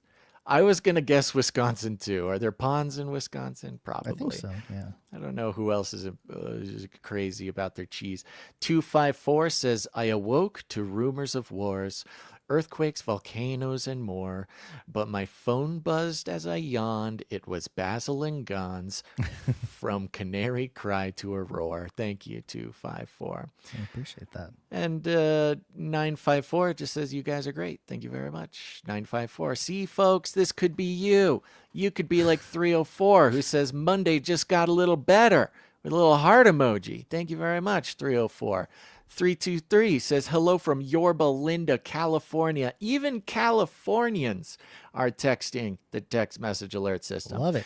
So there you go. Text Canary to 877-740-3226. And if you want to get on the list to get alerts for meetups going on around the country, text the word meetups. One word. Make sure to include the S, MEETUPS, and you'll get those alerts as well. All right. Thank you very much, everybody. And we're going to jump right into thanking this executive producer after I kindly remind you and encourage you right now to take the survey. The survey's in the description of this video right now. Click on that. It's 2 questions. Keep your survey streak going. It's a new day, a new month, a new day, a new dawn. And that's not the right one. Yeah, I'm looking at the wrong one. Yeah, okay. Anyways, 2 quick questions. We are continuing to gather all the data we can from willing participants in our post-episode surveys. We're trying to make the show better and better every time, and it can only happen if y'all get involved. Tell us what you think. Don't leave comments in the YouTube. Don't send us emails. Don't do these things, okay? You want to join the data set is what you want to do. So go to down there. It's tiny.cc/cc864. We'll get you there, whether you're listening on the podcast, especially if you're listening on the podcast, or you're watching live, or you're watching this later. It's right there in the description. It should take you 30 seconds. If it takes you any more than 30 seconds, that's on you. Okay? I don't know what's wrong. But thank you very much. As many people as we can get to do that as possible makes the show better and better every single show. Please take the survey. We need to hear from you. Do it today. Do it today. Click, click, boom. All right, Gons, let's thank one last set of executive producers for this session. Executive producers. We're thanking the ones and the onlys. That's right, 2 of them. Sir Jamie, not the Lannister, and Sir Alex Protocol, Baron of the Brian Protocol, the classics. Thank you guys for supporting the show. They're bringing you this, Gons. Bring the heat. Bring the babies. Oh, wait, hold on. What happened to the babies? Melt babies. And melt those babies into candles. He's a Satanist from one of the Satanist churches here where they sacrifice babies. Don't do that. Don't do that. What? Why? Don't melt the babies. I'm just saying. Nobody should be okay, good. I thought you were saying don't play that jingle. I thought you were. Well, I mean, it was an edgy use of the jingle. We can all admit that.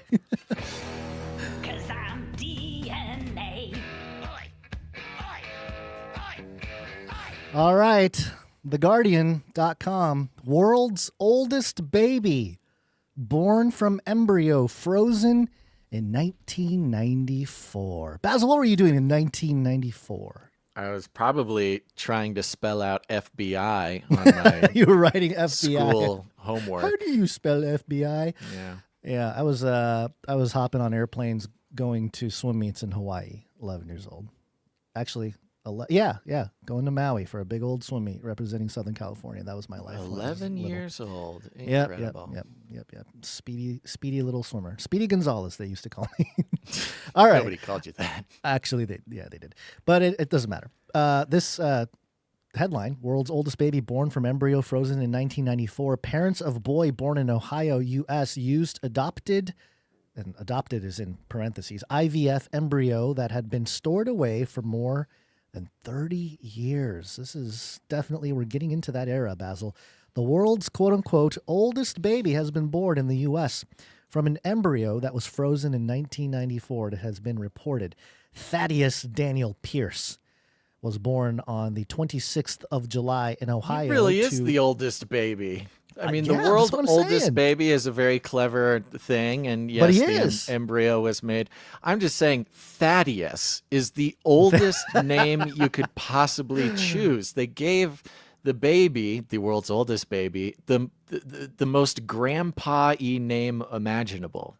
Thaddeus Daniel Pierce was born on the 26th of July to Lindsay and Tim Pierce, using an adopted embryo from Linda Archard, 62, from more than 30 years ago. In the early 1990s, Archard and her then husband, decided to try in vitro fertilization, IVF, after struggling to become pregnant. In 1994, 4 embryos resulted. One was transferred to Archard and resulted in the birth of a daughter who is now 30 and mother to a 10-year-old. The other embryos were cryopreserved and stored.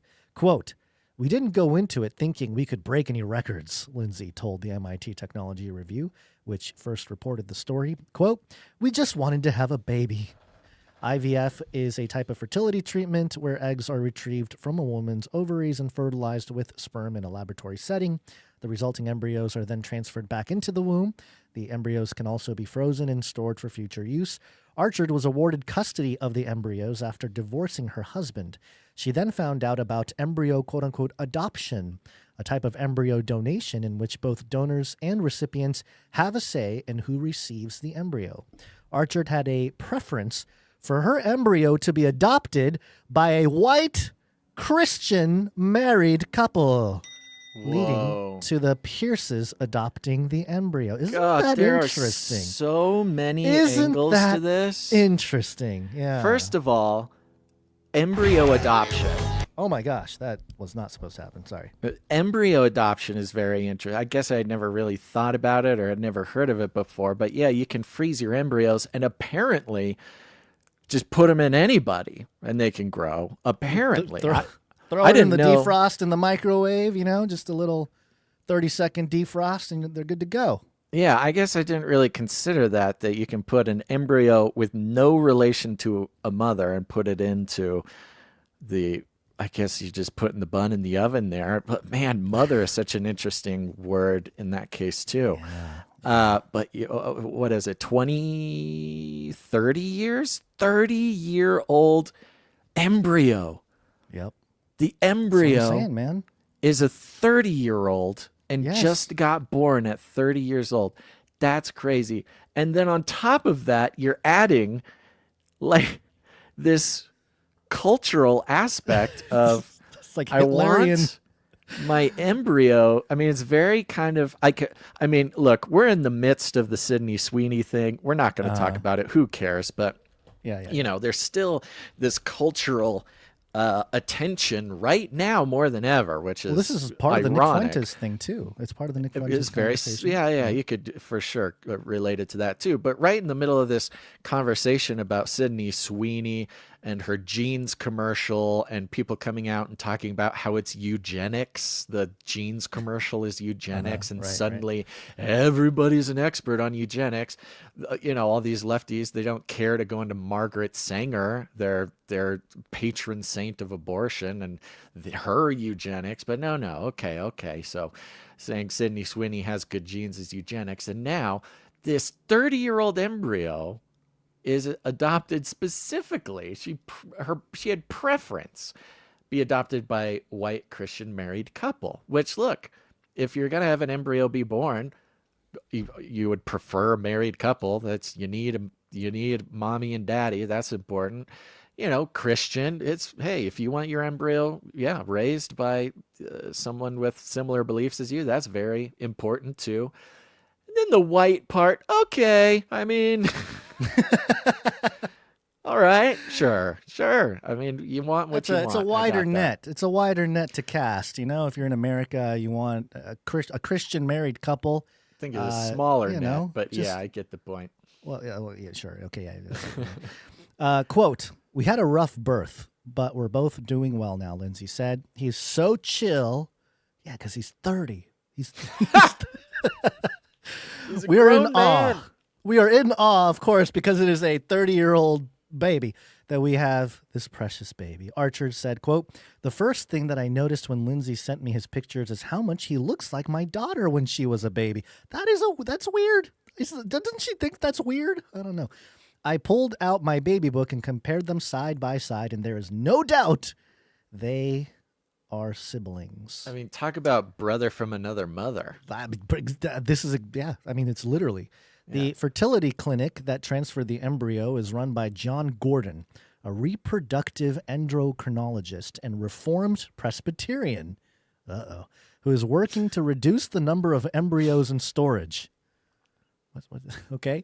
Speaking of the embryo transfer, Gordon said, quote, "We have certain guiding principles, and they're coming from our faith. Every embryo deserves a chance at life, and that the only embryo that cannot result in a healthy baby is that embryo not giving the opportunity to be transferred into a patient." Yeah, this brings up a big part of the conversation. There is a segment of sort of super traditional conservatives who consider IVF to be just as sort of abominable as abortion. Right. And I don't know how I feel about this, but I've heard the arguments for it, and they're logical. I can follow the logic of the arguments, which is you are making an embryo, which if you believe that, life is at conception, begins at conception, you're taking these lives, these babies. An embryo is basically just a really, really tiny baby, and freezing them, perhaps indefinitely.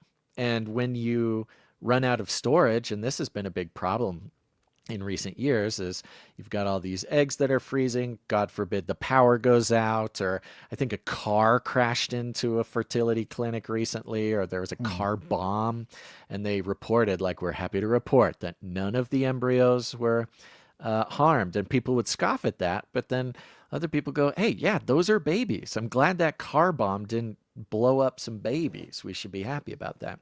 But then you keep these babies, cryogenically frozen for, in this case, 30 years. And that's the best case scenario.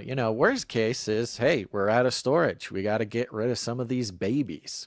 And it's as easy as just throwing them in the trash or, leaving them out on the counter for too long. So this is very interesting coming from, now I don't know the details of Reformed Presbyterian, because it is capital R and capital P. I might jump into that to see what I can find while you read some more. But so it is a specific theology we're looking at here. Yeah, I could see it being like a real important thing to not dispose of embryos. Everyone that you take, get it adopted and have it had. But man, that is we are, especially from a Christian, coming from a Christian, a faith-based IVF thing, we're like really exploring the limits of like the morality of these very specific fertility things. Yeah, it can be argued that it is the ultimate anti-abortion type of move, where it's like, wait, say that again. Sorry, you blacked out a second. Saying it's almost the perfect anti-abortion logic, right, where you have babies that are killed, or not even babies, like even before then. But here you have life at its earliest form, frozen in time, and the argument of, hey, they deserve a chance at life is it's hard to argue that. But also, what if there's 144,000 of these things that are they hang around until the very end? Well, and you can see in future if there ever was some sort of government test tube baby program, right? Mm-hmm. You could see it being justified by, hey, we need more people. People aren't having babies. We need to test tube these babies to save the human race. But don't worry, we'll take embryos that are already there, so the babies will get a chance at life. and we'll grow them in, artificial wombs, and it's just straight up government, baby growing facility. But it can have this like moral imperative of like, well, if we don't hatch these babies, then what? You're just going to let them die? These little single-celled little balls of joy? I don't think so. Yeah. Well, the other thing is it brings to question, are there ancient frozen embryos that could be brought back? Maybe that's what people are looking for. What was in the egg craft in Antarctica. That Antarctica being the next thing, it's cold there. You can freeze some embryo. And they found that egg craft in a cave in Antarctica. Yeah, there you go. So something I did, let me just finish this little highlight here. In the UK, the proportion of IVF births has increased from 1.3% in the year 2000 to 3.1% in 2023, the equivalent of 1 in 32 UK births. So close to that, 33. But maybe one could argue that 33rd one is the the IVF birth. Roughly one child in every classroom. And then it gives a couple more statistics here. So I was curious about the temperature by which these things take place. How cold do you have to make an embryo to freeze it? And so, and this is according to just some quick research, the embryo remains viable for decades if stored properly in liquid nitrogen at around 196 degrees Celsius. What is that Fahrenheit, Basil? Go. I don't know. 30. Got to be like those Chinese kids that do those finger snappies and then they get the answer in like 5 seconds. It's negative 320.8 degrees Fahrenheit, which is it's cold. It's cold. Very cold. Very cold. Very cold. But it made me wonder, it's like, cold things. Because anytime we talk about cold temperatures, and it brings to mind some other topics like quantum computing, which requires, requires a very cold, controlled climate.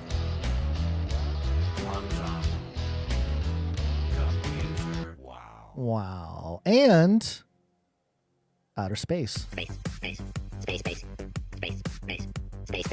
Wanna go to space? Both of which, by the way, quantum computers work best at around negative 459.6 degrees Fahrenheit, and outer space, quote unquote, in the deep vacuums or whatever, is about negative 454.77 degrees Fahrenheit. So both in the negative 450 degree range in space, allegedly, whatever you think of space. What happened? Did I not hyperlink this article properly?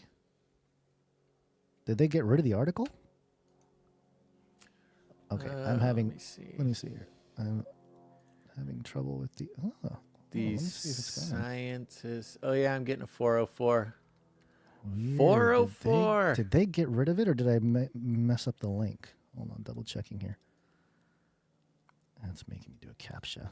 Oh no, got to do a CAPTCHA. CAPTCHAs. While you mentioned that, ChatGPT just integrated an agent mode. I saw that into ChatGPT, so people will have access to agents, which isn't the most important thing to explain right now. But these agents, I think it was ChatGPT. Somebody just had an agent that was able to pass CAPTCHA. So when great. So Yay, I don't have to do it anymore. Yeah, you can ask your ChatGPT, log that into... That defeats the purpose of CAPTCHAs, though. Yeah, log into my email and write an email to my mom. And so ChatGPT says, okay, spins up its own little AI assistant. That AI assistant goes in to log into the email. Then it spins up another little AI assistant to do the CAPTCHA. Then it spins up another, and piece by piece, it's the AI is able to do these like complex series of tasks now. Yeah. But yeah, CAPTCHA is basically nothing now, thanks to AI. Well, I found the article. It's Futurism. Scientists just launched the first quantum computer into space. It's the first, but will it last? Dun, dun, dun, dun, dun, dun. The world of quantum computing has barged into a new frontier. Space! A tiny quantum computer housed in a satellite is now in orbit around Earth, Science News reports, residing some 330 miles above our planet after being launched aboard the SpaceX rocket last month. 33 is the number of completion of the Great War. Of course it is. It There's had the spell. other number. There's no the other quantum the spell won't work. wouldn't work unless it was 330. What miles was it? Miles, yes, Yeah, miles above the Earth. That's hilarious. It's a trailblazing experiment intended to test how well these delicate devices can survive the extreme conditions of space, where they could allow satellites to quickly and efficiently perform intense calculations on their own. The experiment is also a ripe opportunity to put some fundamental physics principles to the test, according to project lead Philip Walter, a physicist at the University of Vienna. Quote, being the first here also means we have the duty and privilege to investigate if things operate in the way as we'd be used to on the ground, Walter told Science News. Built in just 11 days. 2 towers, 11 days. The idea behind the device was to, quote, shrink a whole quantum laboratory down to the size of a satellite payload, Walter said in a statement before the launch. It's safe to say that they delivered on that promise. At a size befitting its quantum ambitions, the finished device is less than a gallon in volume, weighs just 20 pounds and some change, and will on average use only 10 watts of power and no more than 30. Whoa, that's not a lot of energy being used for quantum computing. The potential, and we stress potential, advantage of using a quantum computer in space is that it can perform edge computing or process data directly on a satellite. Otherwise, the data needs to be beamed down to Earth, put through calculations on a ground-based computer, then sent back up, which expands extra time and energy. Who has all this time and energy? Just let the satellites do all the computational tasks in space. Bro, this is Nisara Jasara, the off-world quantum financial system. Dude, here we go. Let's go. Blockchains, baby. The blockchains are going to be held together by the quantum satellite network that surrounds a literal network of a chain around the entire Earth. I mean, that was always like some of the hardest parts for me about the Nisara Jasara thing. And if you don't know about it, I'm not an expert, but I'll give you the summary. Nisara Jasara is I don't even know. It's just like the code name for this theory that a global financial reset is coming. Yeah, if you know the origin of that name, you can let me know. Yeah. Where there's like white hat elites. Again, back to this white hat thing. That there's white hat elites that are destroying the global financial system and replacing it with a new financial system that with the results of like whatever it is, 100 years of interest payments. It's like quadrillions of dollars that have been stored up because we all have a savings account in our birth name and the government takes it away with our social security number and it's our money. Or I might be combining like maybe a few different things, but this is kind of the base. This is kind of the vibe of the whole thing, right? And that the new financial system, and these were the keywords, was run by off-world quantum computers.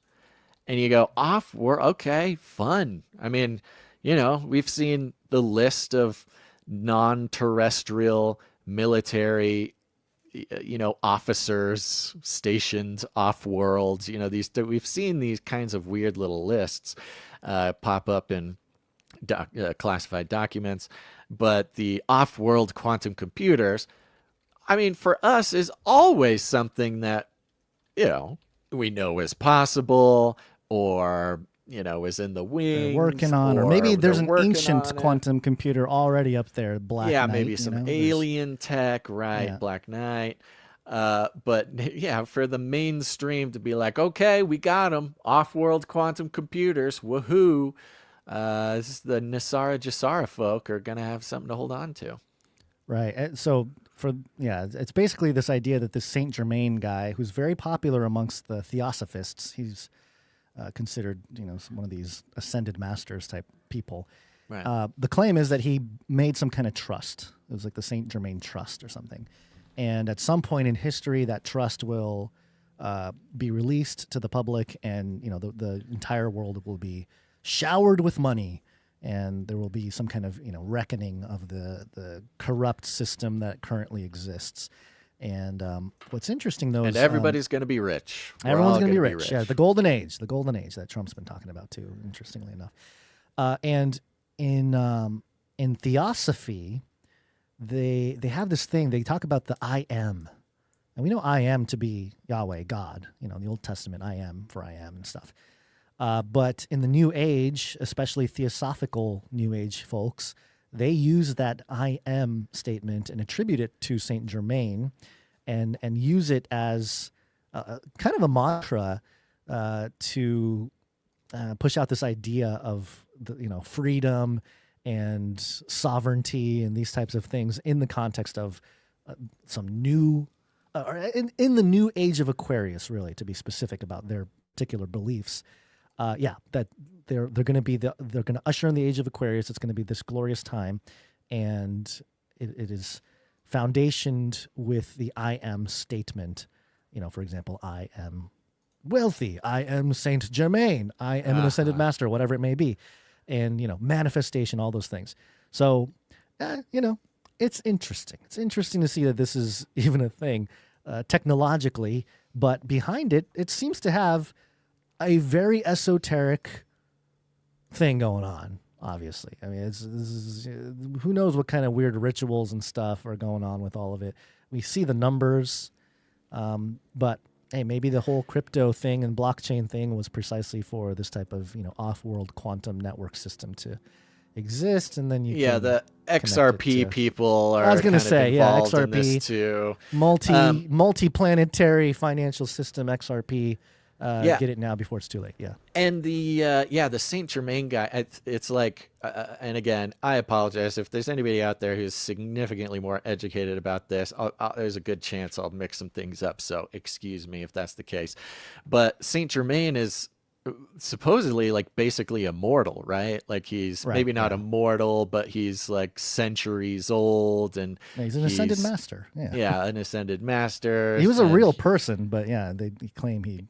And then there's stories of people like running into him in modern times and like finding out who he is and stuff. So it is, yes, this very theosophical sort of occulty, to use a broader term, thing. And so when you see the quote unquote first, if we want to believe that that's the actual first, the first reported off-world quantum computing station, St. Germain's, of course it's going to be at 330 miles off. Of course it's going to have all the occult's, spellcraft included. Well, it's also, the bridge between this story and the last one with the embryo, the frozen embryo, is the reason why I wanted to connect them is the temperature was sort of the bridge, but really I was thinking about the movie 2001: Space Odyssey. And if you've seen that movie, Stanley Kubrick, very popular film, 1968. Like, I can't believe they made that film in 1968. But if you watch the film, it's kind of confusing when you watch it. You're like, what am I watching? I have no idea. I remember watching it as a kid. Everyone was ranting and raving about how amazing the movie is. And I just didn't understand what was going on. And I'm like, okay, got some monkeys. There's a monolith. All right, now they're in space. There's people. They're in space. There's a robot. Like, I had no idea what was happening.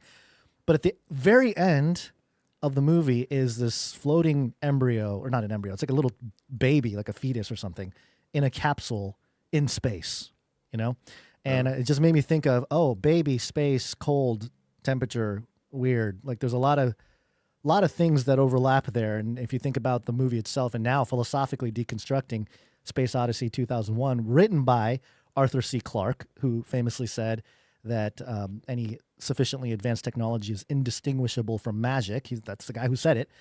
Almost must be like a blueprint of some kind, where people have called out the HAL and AI thing. Obviously, people have made that connection over the years, but maybe something much more sinister, much more Genesis 6-y.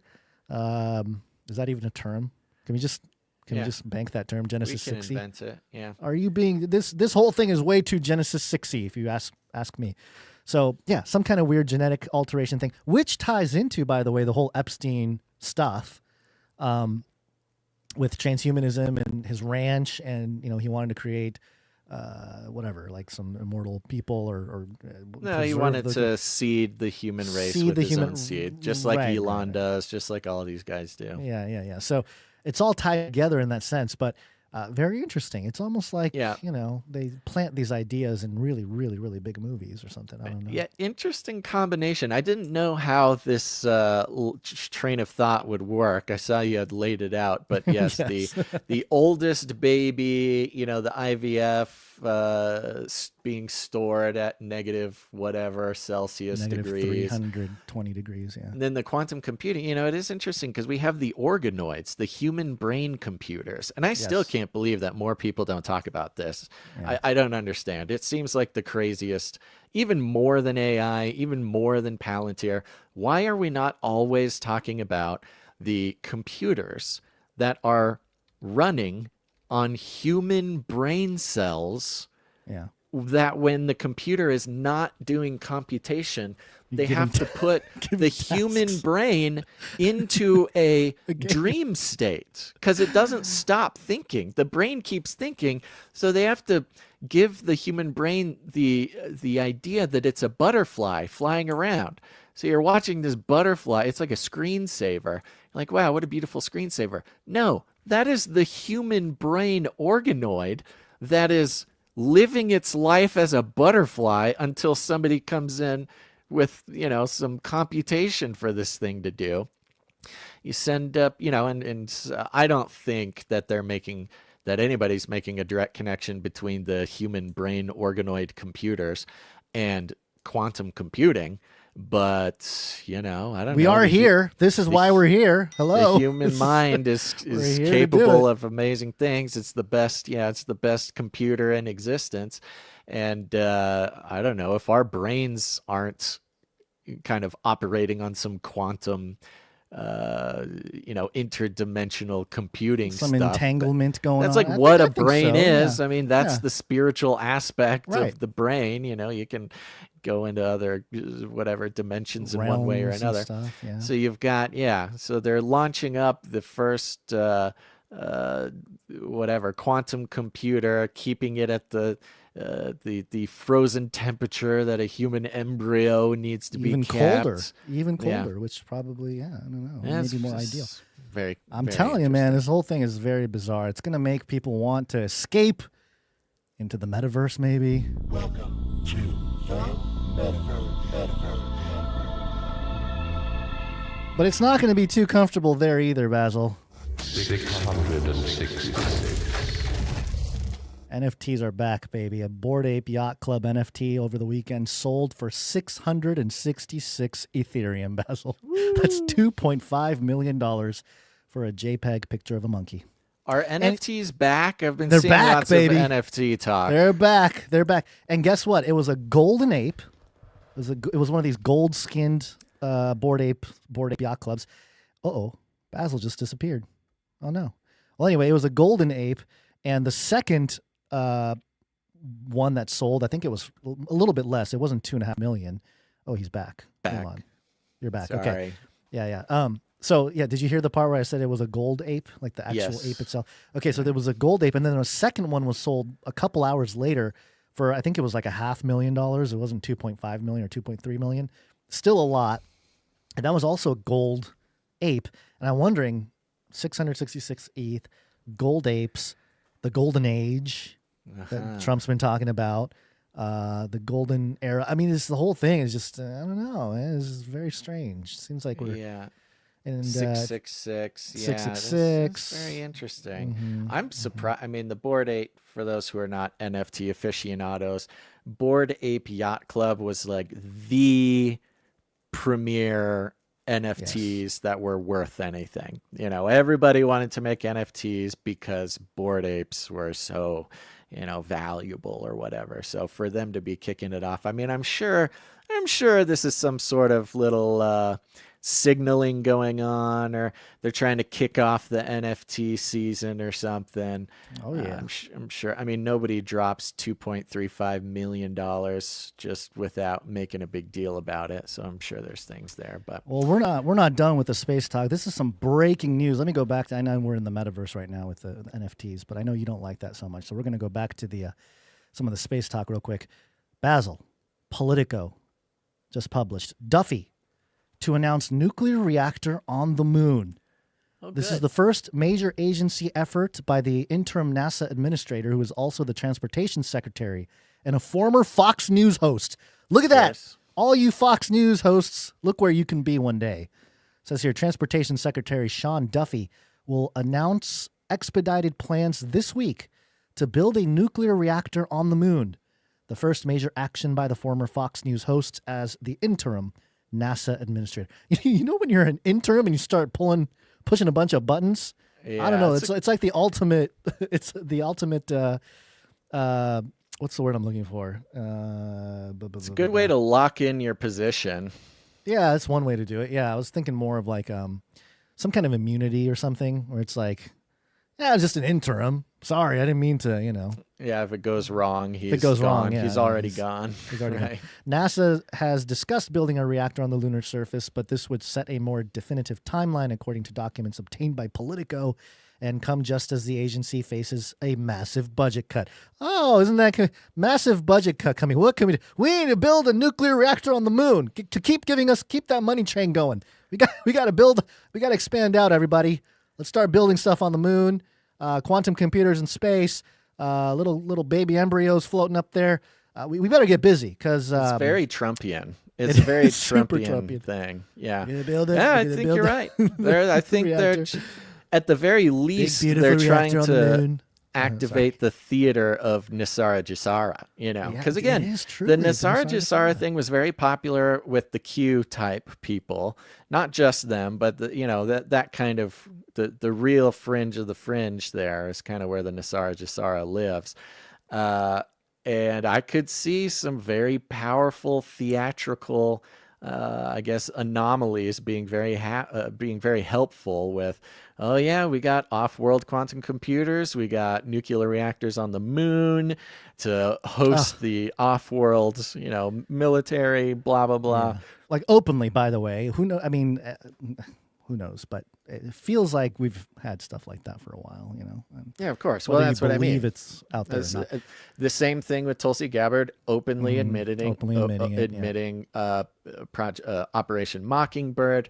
It's kind of this. Okay, we'll just tell them about everything. Tell them about the off-world. Well, it's about time. Computing. Well, they have their justification. They have their justification. It says here, quote, "It's about winning the second space race," said the NASA senior official. We're in the second space race, everybody. President Donald Trump named Duffy as interim administrator in July after abruptly withdrawing the nomination of billionaire Jared Isaacman amid a spat with the nominee's ally, Elon Musk. Duffy also offered a directive to more quickly replace the International Space Station, another NASA goal.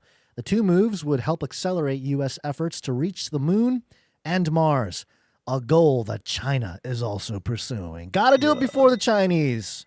Got to do it before the Chinese. That's been the big narrative, too. The plans align with the Trump administration's focus to take over on crewed space flight.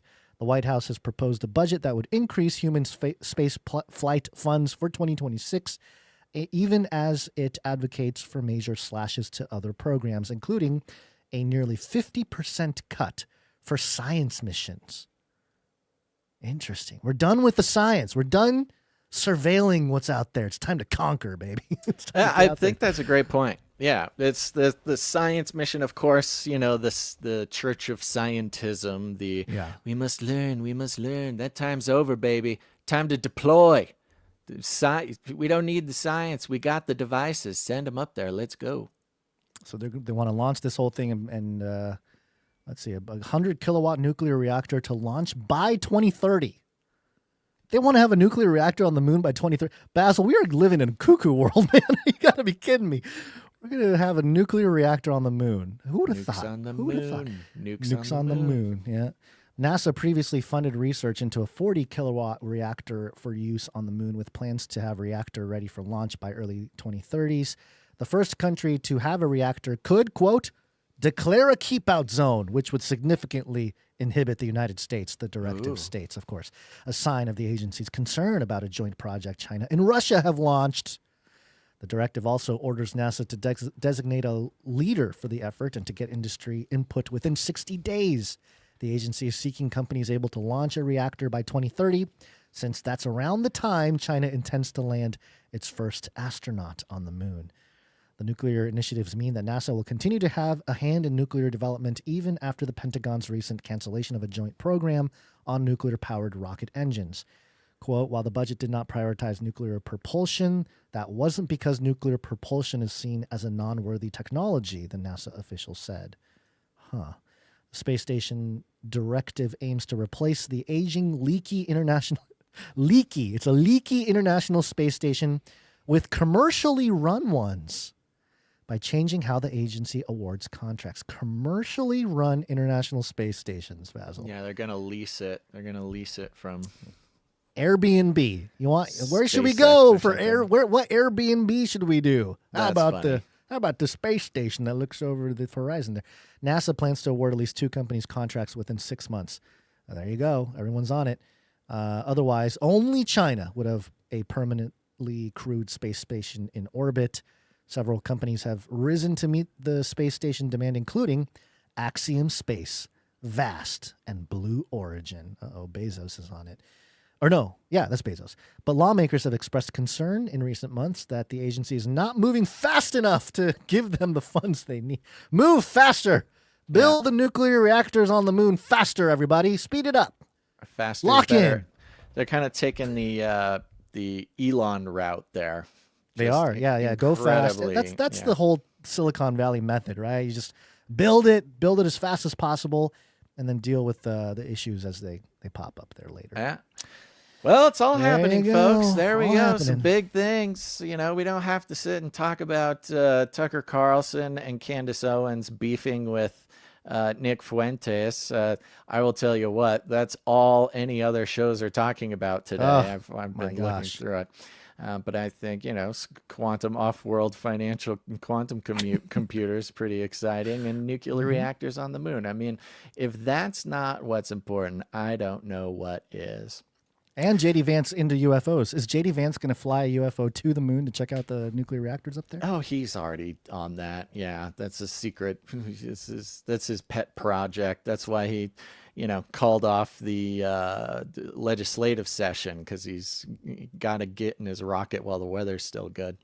I've had dreams about going to the moon, and not like in the, the footage we've seen allegedly, not like that, but literally like some kind of, like city or something, and hanging out there and thinking, oh my gosh, I'm on the moon. This is crazy.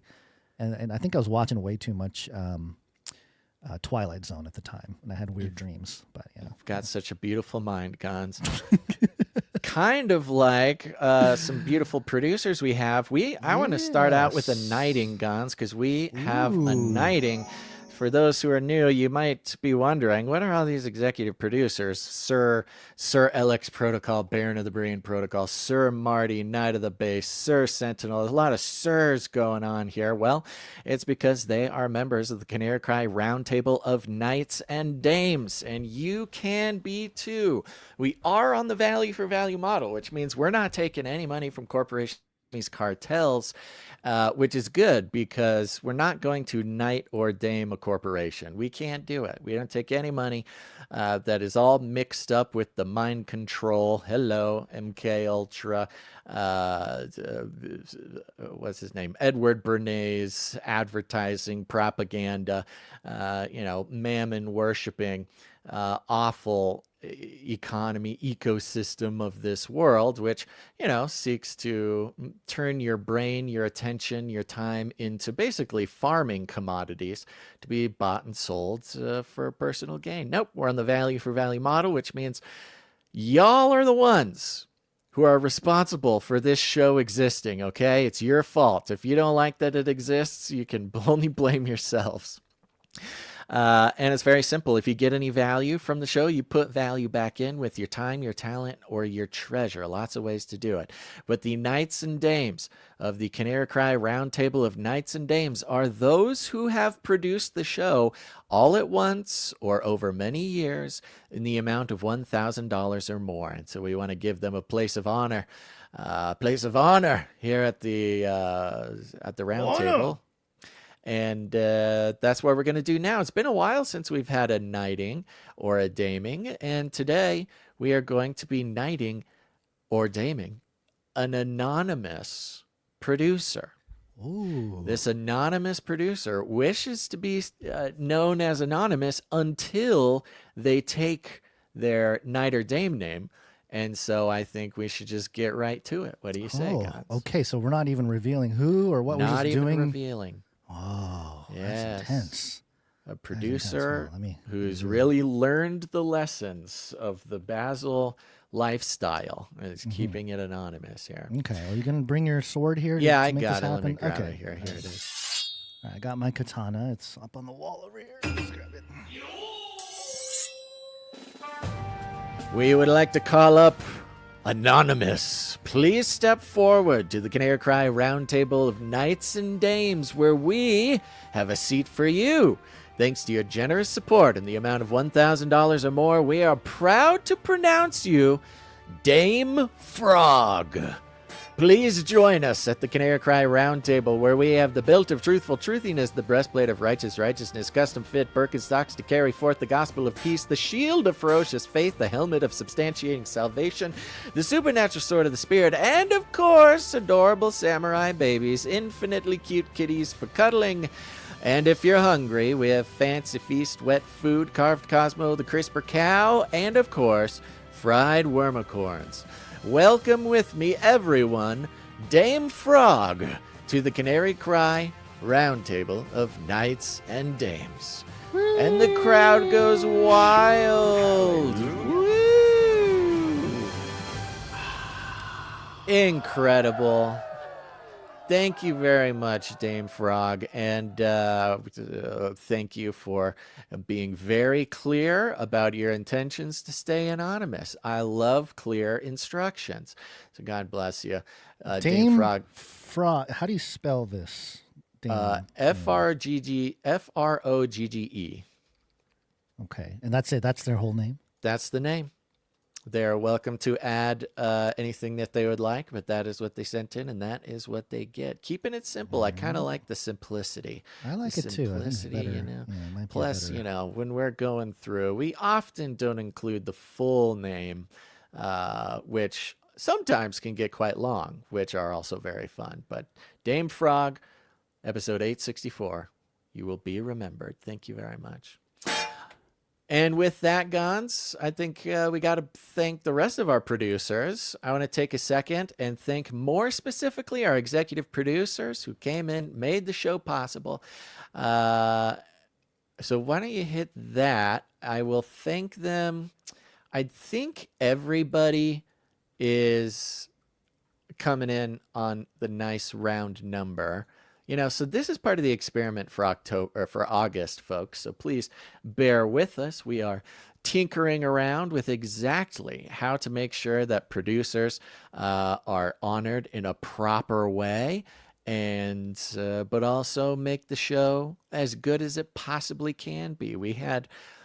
It was pretty close there for a while about whether to keep the producers at the end of the show or not. Mm-hmm. I think ultimately keep the producers at the end. Well, we're going to stick with that for now. But there were many, even people who were not producers, say, you know, the executives, we need to make sure the executives get thanked kind of during the show. They, you know, they deserve to not be able to be passed by. So one of the ideas given by a couple of our brilliant survey takers, go take the survey, folks. It's that link right at the top of the description. Click on that. Answer the question. It's very fast. And if you think that you have the ideas that will change the future of humanity, go take those surveys. Takes very, very quick, but lots of opportunities to share your thoughts about stuff. We had a number of them say, you know, maybe maybe execs, you keep them during the show, either keep them at the top or, and we had a couple people have this idea that we can attribute certain parts of the show to the executive producers. Because really, I mean, it's the truth. They are bringing us the ability to bring the different segments of the show. I think maybe it was a little laborious today doing it the way we did, but we're going to keep tinkering with it. We'll see how it turns out next episode. Yeah. But I do want to thank our executive producers, Guns. Like I said, they come in for $100 or more for any individual episode, which is why they are who they are. And I'm going to start out by thanking, of course, the one, the only executive producer, Sir Jamie, coming in. Thank you, Sir Jamie. Thank you very much, Sir Jamie. Comes in with his tithe. Appreciate that. Appreciate you. We also had Sir Marty, Knight of the Base, come in. Thank you very much, Sir Marty. Thank you. Yeah. We had, of course, Sir Alex Protocol, V2, Baron of the Berean Protocol comes in. Thank you very much. And he's, of course, comes in for $100, 33 cents on a 414 episode streak and a 68 executive producer streak.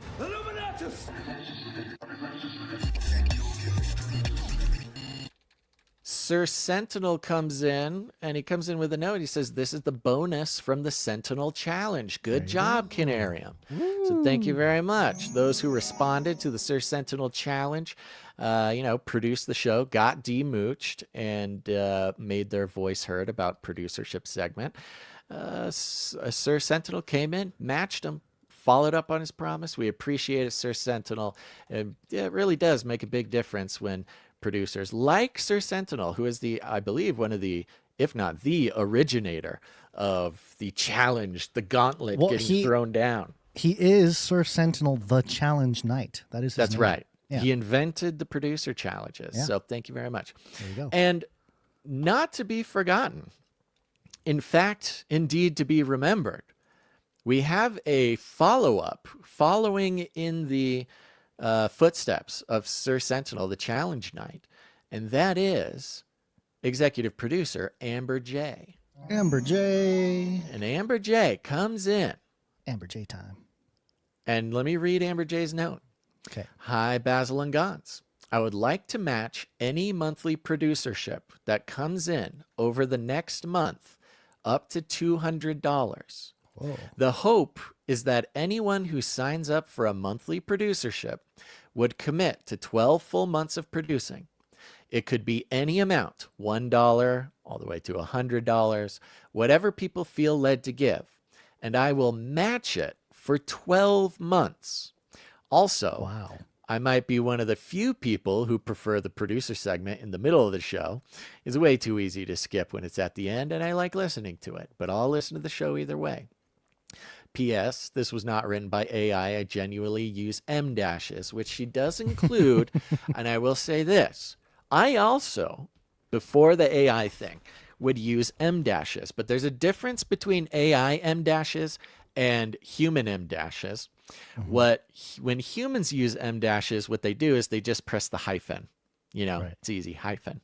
A true technological M dash, which people don't do because it's inefficient, but the robots love it, is 2 hyphens. Right. They then combine into an M dash. Well, I've noticed certain editors will, if you do 2 dashes, it will create the M dash. Exactly. It does it automatically. Yeah. So when I see someone typing and they use a hyphen, I go, oh, that's a human using an M dash. Right. Because why bother pressing it twice? Right. When you're just, who needs it? Doesn't matter. Yeah. So yes, and Amber J did use the human M dash, and I believe you. Thank you very much.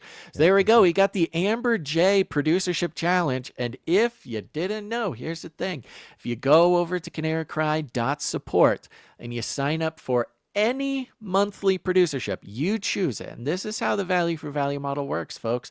There's you choose. What value do you get? What value is it worth to you? What value does the continuation of this wonderful creation of God, Canary Cry News Talk, mean to you?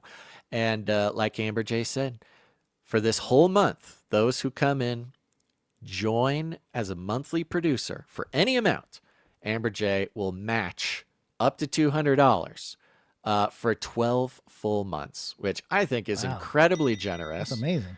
Yeah, which means, if 10 people come in for $20 a month, then Amber J matches it. That immediately doubles your monthly producership.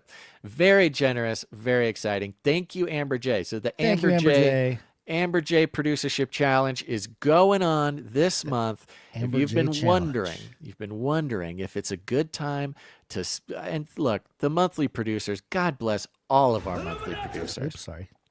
Even if it's, what do you got going on over there? Sorry, no. The way I gotta fix the board because it's on. There's just technicalities that's making. Okay, you're just pressing buttons. Buttons. Wow. Okay. Yeah. So while Guns presses buttons, I will say a big old thank you to all of our monthly producers. And these are people who, it doesn't matter if it's $1, $2, $10, $100, whatever it is. If you get value, you want to continue getting value. This is an incredibly important way to do it. Not only because, just the number is important, of course, but the fact that you took the time and committed means you're in it, you're on it, you're joining the team. And it allows us to look forward 30 days and be like, oh my gosh, good. Okay, we have that $1 from Joe. Joe committed that $1, so we know we're fine for at least 30 days. It takes a lot of the mystery and the uneasiness out of it on our side. So thank you very much, Amber J. Go on over to canarycrysupplydrop, folks. Sign up for any monthly producership you want. Amber J is going to double it for you. Awesome. Thank you, Amber J. Yeah. Okay. And here we go. We got some producers coming in. Actually, I'm going to start out with Cage Rattler Coffee. Got to start out with Cage Rattler Coffee. Very important. Okay. I was not ready for it. You should have warned me. Oh, well, I don't know what to do. I wrote it on this paper for you. Oh, I don't use the paper. Well, you should use the paper. Cage Rattler Coffee, where value for value never tasted so good. Go to Cage Rattler Coffee. This is the value for value coffee location of your dreams. Not only is value for value very important for all sorts of reasons, but the great thing is, you got to drink coffee anyways, okay? You're probably giving all your money to some corporation who hates everything you believe in, and they wish you weren't around, and they take your money, and they laugh in your face, and they spit in your coffee. Don't do it anymore. If voluntary producership is not for you, at the very least, I would recommend going to Cage Rattler Coffee, because you're going to spend the money anyways. You might as well purchase coffee from Canarians. Canarians just like you. Not only do you guys probably agree politically on almost everything, but that's the least important bit. But you do have in common is the supremacy of Jesus Christ in this world, both spiritually and materially, the sovereignty of God, the acting out almost as if a scripted narrative of the prophecies foretold from Scripture playing out right in front of our eyes, even down to the fringiest, most weirdest details of the daily mainstream media news. It doesn't matter. It is the way it is. And so you might as well come in and support other Canarians, because not only does a portion of every sale go to support the show, but it also supports the families of those Canarians who are running this great program. And it's the best coffee that anybody's ever even told me about, okay?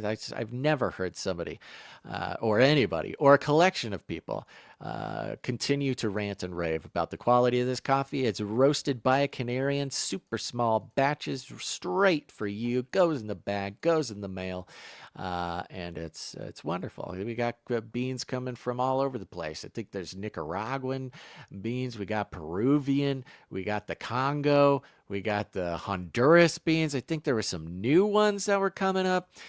So right now, because of the heat, because it's so hot in the heat of the summer here, talking about cold brew, talking about, iced coffees. Cage Rattler Coffee is doing a 5% off all month long on orders with code ICEVEST. ICEVEST, one word, ICEVEST. Nice nod to the old school Ice Vest in the dead of summer here in my hot little my hot little office. So go to CageRattlerCoffee.com. Get in it, get on it, folks. Thank you very much for supporting the show. Yep, thank you. We also have, Sir Spears. I think it's Sir Spears Desert. Is that the full name? What is Sir Spears Desert. Yeah. Sir Spears Desert. Yeah, give me his full thing. Because Sir Spears Desert comes in, supports the show for a nice round number. And if you don't know, if you support the show for a nice round number on the 10 or the 5, that's you communicating to us. You'd prefer we do not disclose the amount. But if you don't mind us disclosing the amount, you can put 33 cents on it. 1, 2, 3, 4. Make the number mean something. Some people use verse, chapter, and verse numbers. Whatever it is. That's you telling us we can have some fun and share it on the show. But thank you very much, Sir Spears. Knight of the Desert. That's Knight of the Desert. Sir Spears, Knight of the Desert. Thank you very much. Thank you very much. Okay, we have Sir Holmes comes in. Sir Holmes supports the show for 33.33.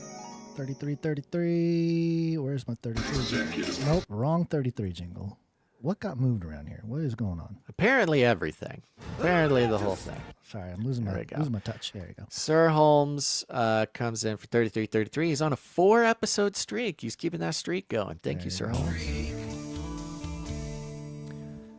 We also have producer The American Hobo comes in for 23.32, and this is his 30th episode in a row. Wow. Incredible. Very nice. Thank you very much.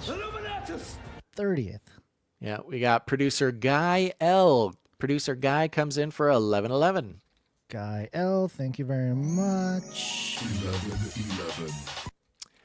And that is it. I think that is the conclusion of the producers who come in under $100, under the executive producer amount, but over $7.77, which entitles them to have a note read on the show. No notes to be read today, but we appreciate you guys coming in supporting the show. It's a new month. It is a new month, folks. That means new producership segment challenges, new producership segment experiments, and of course, whether you like it, you don't like it, you have a suggestion, please let us know by taking that survey down in the description. There's only 2 required questions, and they are incredibly short and simple, multiple choice questions.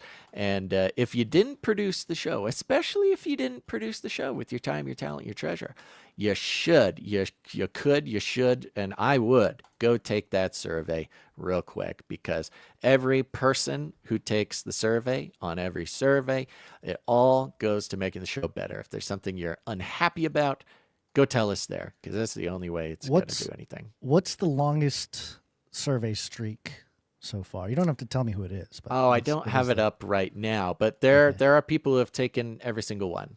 Okay. Which I think that means we're at about, I'd have to go look, which I could probably do real quick. I think there's been about 10 or 12 surveys so far, and there are a number of people who have taken them all. So okay, y'all should go start taking all of them. You can take them in the past too. It's like the last 10, 15. Travel. Well, it's the last 10, 15 episodes have had these surveys, and they're all very important. They're sort of timeless, and we're keeping them open because the data can change. The data can change. More people come back and do them. So you can, with the right attitude, go get a full survey streak going right now. Let's see. The first one, okay. So 846 was the first survey. Now we're at 864. So we're at 18 surveys. Yeah. Wow. So there you go. Go do it, folks. It's ongoing. It's very helpful, and it's making the show better. Yeah. Awesome. All right. Now, like I said, it is this value for value model, but look, it's your time, your talent, your treasure. It's not just all about money.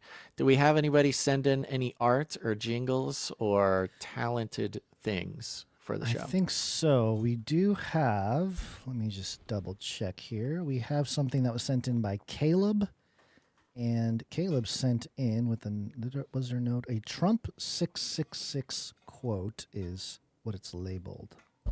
Okay. Let's hear it.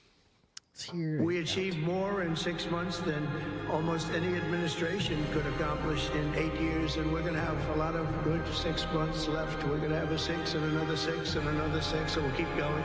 Here is wisdom. Let him that hath understanding count the number of the beast, for it is the number of a man, and his number is 666. That is hilarious. That is put that on the list. You know, when 666 stuff comes up, that is the new 666 jingle. Okay. Yeah. Great. Yeah, we would have played it today because we had the 666 on, what was it? The metaverse. The your NFT story there. 666. Right. Yeah, we did. Thank you very much, Caleb. Thank you, Caleb. Oh, you know what? Let me do this. Oh, yeah. If you have any art, if you're a musician, if you want to make something for the show, have it featured on the show, get put into rotation for all the wonderful things we do, go to canarycry.art, canarycry.art, where you can upload it there, tell us about it, and that's the best way to get it to us. I received, now, you know, time, talent, treasure. Time, we're always, of course, thanking the producers who help us out with stuff. Mm-hmm. And it's also one of the more kind of elusive or ambiguous ways to produce the show because, you know, people don't, I don't know, what do you want? What do you need? I'll help you out with whatever. I can do spreadsheets. You know, it's kind of one of these loosey-goosey kind of parts of producing the show. And eventually people just got to find a way, got to find a need, fill a need, and they do it. And we did just get a email from Sir Rightfoot Joy. Okay. He's Knight of the Canary Cry Roundtable of Knights and Dames. And he sent an email. And I'm going to read this email now. Sir Rightfoot Joy, Wrangler of Wiggle Wagons. From That's episode right. 689, just to be clear. Says Basil and Gons, it has been on my heart for over a year now to get you guys the tech equipment that you need to continue producing quality Christ-centered content. In February of 2024, I wanted to build a custom PC for Gons, but I ended up starting a new job and didn't have the time to do it.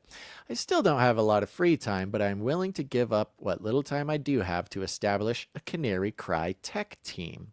Ooh. I believe that there are talented individuals out there who are capable of solving the tech issues that CCNT is experiencing. If you agree, please announce the following on the show. I am going to announce it now. Sir Rightfoot Joy here to announce the creation of the Canary Cry tech team. The goal for this team will be to solve the tech issues that the show is experiencing through creative solutions and prayer. See, folks, that's a real tech team. It's both Gons and I working on the tech teams of various churches in our life. You know, there can be the prayer part of it can be forgotten because, you know, tech people, they're solving problems. They're knowledgeable about the equipment. Sometimes the only thing that can solve a tech problem is prayer. So thank you for including that. Sir Rightfoot Joyce continues, if you feel led to help the show in this way, please send an email to canarycrytechteam@gmail.com. Please include your name or alias and any tech-related skills you have. Let's help Basil and Gons get the tech they need. Woo! Look at that. Taking the bull by the horns. Sir Rightfoot Joy. CCTT. Okay, yeah, Canary Cry Tech Team @gmail.com. Send your name, your skills. Just get in touch with Sir Rightfoot Joy. And, you know, I don't know exactly. We're going to find out together. But I have all the faith in the world that our very tech-savvy Canarians are going to be able to solve all of our problems. It says, I understand that the Lord is likely moving on several producers, and I don't want to assume that I'm the only one with this idea. If there is another producer that has stepped up, I'm willing to come under their leadership and help however I can. May God continue to bless you both, Sir Rightfoot Joy. Thank you very much. Thank you, Sir Rightfoot Joy. Yeah, you know, we have awesome. we have various producers who have a various set of tech skills, and many of them have offered or made connections with us. And, you know, the problem, honestly, the biggest problem with stuff like this is when we get put in charge of like managing the group or something, you know. So the managerial role. Yeah, even if, I don't mean to say like managerial, like mid-level management or something, I don't know, like that, even something super bureaucratic. But things get left behind when the frazzly brains of Gons and I, add an extra layer of something we have to do. It just goes by the wayside. So I encourage any and all of the Canary Cry technology-oriented people who have ever come in contact with us or tried to talk to us or whatever about this stuff, let's get the tech team together. So send an email, canarycrytechtteam@gmail.com. Very smart idea. Thank you very much, Sir Rightfoot Joy. Brilliant. I love it. Indeed. Okay. What do you think? What else is going on? Should we just mention the meetups real quick? Let's mention meetups. We can do meetups. Let's do meetups. That sounds like a good idea. Sounds like a fantastic idea. Uh-oh. Mm-hmm. Uh-oh. Uh-oh. This is fun. See you at the meetup.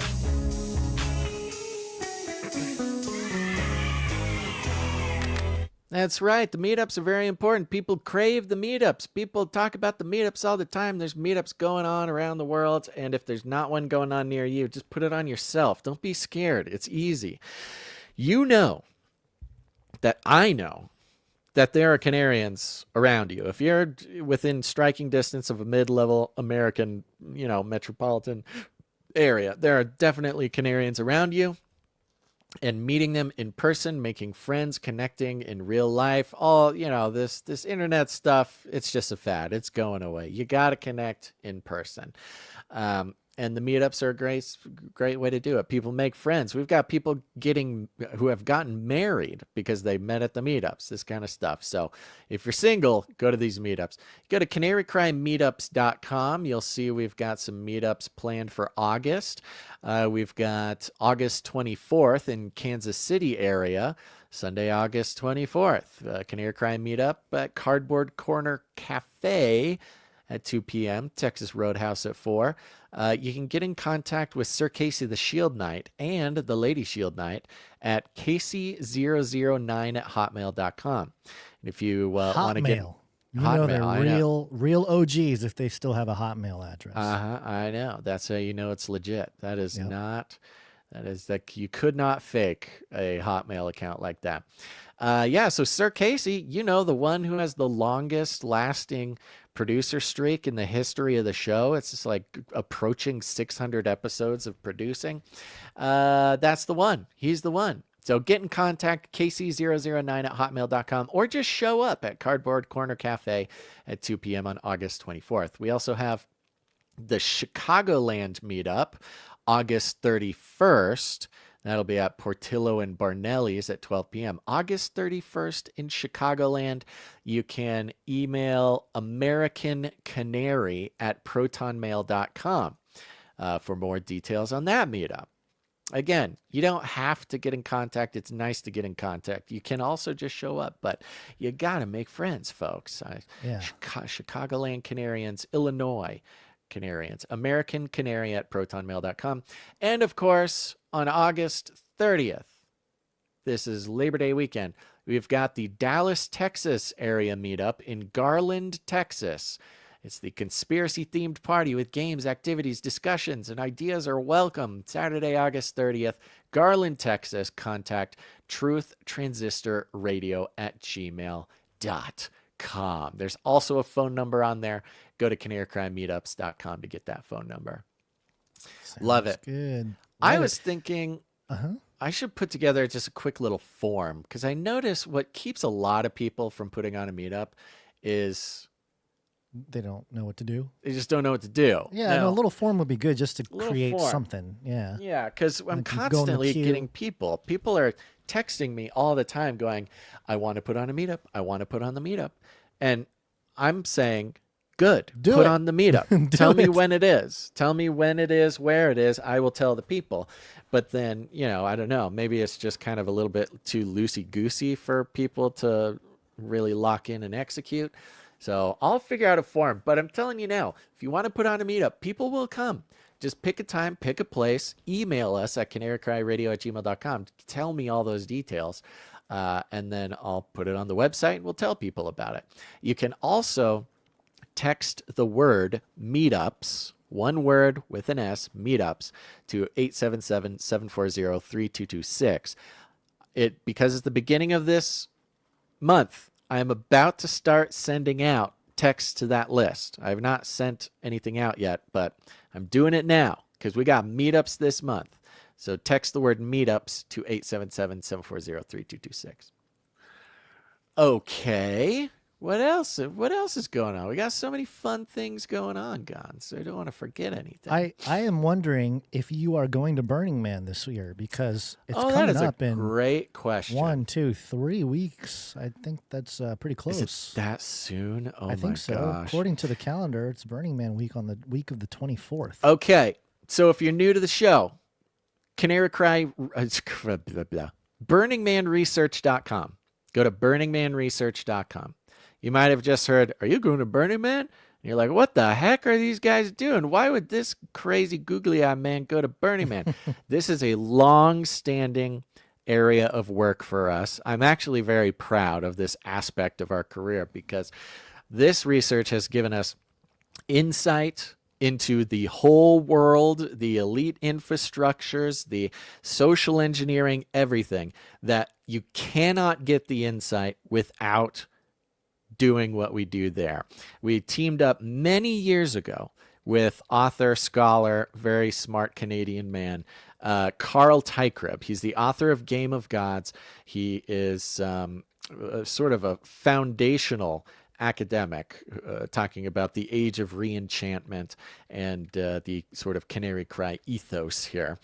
And he, for many years, has studied transformative events, these rituals, these ceremonies that happen on large scales around the world, and just how important they are, not just in the lives of the individuals who attend, but how that also structures the world as time goes on, as the sort of patient zero of cultural sort of viruses, of cultural shifts, social engineering sort of software gets dispersed from these transformative events. And this includes music festivals, it includes Burning Man, it includes, protests, it includes...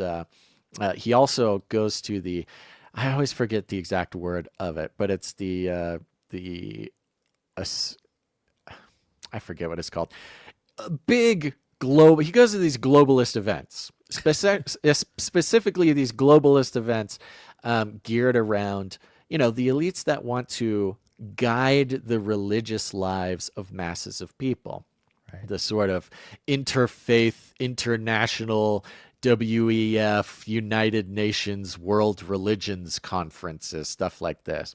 Yeah. And so he's a very smart guy, very deep insight into parts of what's going on that you don't get on Alex Jones. You don't get on whatever, Nick Fuentes, right. Tucker Carlson. This is really part of the beauty. But I'm really proud of this aspect of our career, Gons. And so for 10 years, for more than 10 years, we've been working with Carl Tykrib, mostly, before we started actually doing boots on the ground with him at Burning Man. He would come and we would discuss and help work through his data, work through his findings here on the show and Canary Cry Radio. You can find these episodes going all the way back to 2013, 2014, something like that. But if you go to burningmanresearch.com, which it is a miracle of God that URL was available. Like, what in the world? Out of everything we could get, burningmanresearch.com. You can listen to all the research that we've done over the past many years, including, and again, mostly want to focus on the work of Carl Tykrib. But since 2018, we've been blessed enough to be able to go attend Burning Man on a half sort of evangelisty missionary kind of purpose, but gather and experience a lot of the truly strange ceremonial, academic, spiritual, kind of patient zero, ground zero for things that we see take place sometimes just months after. It's like looking into, the future of what the elites have planned for the rest of the world. And I won't go through all of it now, but there's like 10 or more episodes you can check out at burningmanresearch.com to understand what we're doing. And I mean, it's given us insights, that, we come out and say, and, a few thousand, 10,000, whatever, a few people kind of learn about because we'll bring our weird research. And then 6 months later, boom, the like crazy thing we were talking about that we heard at a lecture, or this person comes out of nowhere, becomes the most important person in the world because of what, being boots on the ground there, the insight that it gives us. Yeah. Lots of people love it. Some people can do without it, but it's something I'm very proud of. And yes, we'll be trying to go. I actually just got contacted by a fellow we did an episode with last Burning Man research trip, George Olson. Remember George Olson? Mm-hmm. He was the fellow who had some very interesting sort of international work, wink, wink, right. To share with us. He just reached out to me to make sure to know that they were going, and they were asking if I was going to come do the work. And I think so. I can say I think so because someone actually donated some tickets. So I have a ticket. Yes. Came out of nowhere. So I'm taking that as a sign from God that it's good. Now, along with this, there's lots of other costs. There's a whole thing. Of course, I got to get a new Starlink unit. I'm getting a Starlink Mini. Okay. I am told that Starlink Mini will solve all of my Burning Man problems. I have now gone through three separate Starlinks have been destroyed in the last 3 or 4 years of trying to do this work at Burning Man. So who knows, but that's my plan. So anyways, I don't have like a special, button for it yet. If people want me to, I will make a special button, but it is August. So we will start opening up the lines if people want to put producership, everything towards that trip. There you go. All right. That's very long explanation, but I know we have a lot of new people. The Face Like the Sun people, I'm sure, are like, what? Well, they got really upset last time when we they're furious. Got some intel about some stuff, and we didn't say the company outright in the open, immediately, and people were very upset about that. But I think that all worked out, by the way. It worked out exactly how it was supposed to. We had some very important intel that we got from something that happened at Burning Man, and it just wasn't. We just had to keep it close to the chest, and it actually became very important that we did not expose ourselves with that. But just another example of the types of crazy things that God does there. And if you still don't know and you're like, I don't know, that's whack, please go listen to our other work. Okay, go to Canary Cry Burning. Why do I keep saying that? BurningManResearch.com. We have links to everything there. You can also find all those episodes on your podcast player if you want to search for them there. Very good. All right. So if you want to produce to it, just send a note. Say this is for Burning Man Research for now. Sounds good. All right. All right. Anything else, Gons? You good? I think that's it. What do we got going on later this week? We'll be back on on Wednesday, which is 33rd President drops first atomic bomb day. Oh, good. Whoop-de-doody. That sounds like a fun time. It's very exciting. Yeah. Well, let me thank some of our producers who help us out with their time. Namely, Gons, the Time Stamper. Time stamp, it's hard work. Time stamp. Boom. Time stampers that come in, they timestamp the show. They're very faithful. We love them very much. Are we thinking any individual time stamper today, Gons? I don't see anybody who did timestamps for us for episode 863. So it was either Jade Bouncerson or Morgan E. Thank you very much. Yes. I hear you. I'm sure they're catching up. I'm sure they'll catch up and get there. Fun enough, Caleb says, this might be fun. Maybe we should start a mini red book for Burning Man. This could be real fun. So Caleb says... The Burning Book. The Burn Book. Ooh, the Burn Book. This year, there will be an earthquake that splits the playa at Burning Man. That's my prediction. That's okay. Well, hopefully the earth doesn't swallow Basil. No, I would be spared, of course. The Lord always spares his man on the inside. Okay, Caleb. Caleb called it here. It's on record. If the earthquake splits the playa, I'll get a picture and Caleb will win a prize. Let's see here. Some other comments. Heard from Derek Gilbert's end of the latest Iron and Myth show that he has donated his library building to his town after a disaster. Parenthetical, Carl Tygrip. Okay. I don't know if I understand that, but there you go. Both Derek and Carl, good friends of ours. And I hope that that's a good thing and not a bad thing. Yep. Okay. Who's next? We want to thank Jam. Jam is really sending over. I am trying my best to put together a thing about the Brazil tariff war right now. It is pretty intense, but thanks for keeping that coming, Jam. I promise I'm gonna condense this in a way. I could do 3 episodes on just what Jam has sent over about that so far. Crazy. So I'm now trying to pare it down. But Jam is also heads up the Telegram channel if you're a Telegram person. We also have Adam42 who heads up the Discord. If you're a Telegram or a Discord person, you can join both of those by going to canarycry.party. You'll find the links there, the invite links. Thank you to Joe for the feedback. Thank you to Clank for everything you're doing, Clank. And other than that, share the show, folks. Take the survey, share the show. Those are the things. You get to pick one, do both. I don't know. Do it. Just do it. Take the show, take the show, share the survey. Share the survey, take the show, do the thing, okay? Seriously, take the survey. I can't even find the survey button. There it is. Do that. And then share the show. Or don't share the show. You can share it or don't share it. But I recommend you share it, but only if the person is spiritually capable of understanding the breadth and width of the revelations that are being made here on this show. It's not for everyone, but it is for everyone, if you know what I mean. So go ahead, share the show. I promise you won't regret sharing it unless you do share it and you don't want to share it, but do share the show. Shill it out, baby.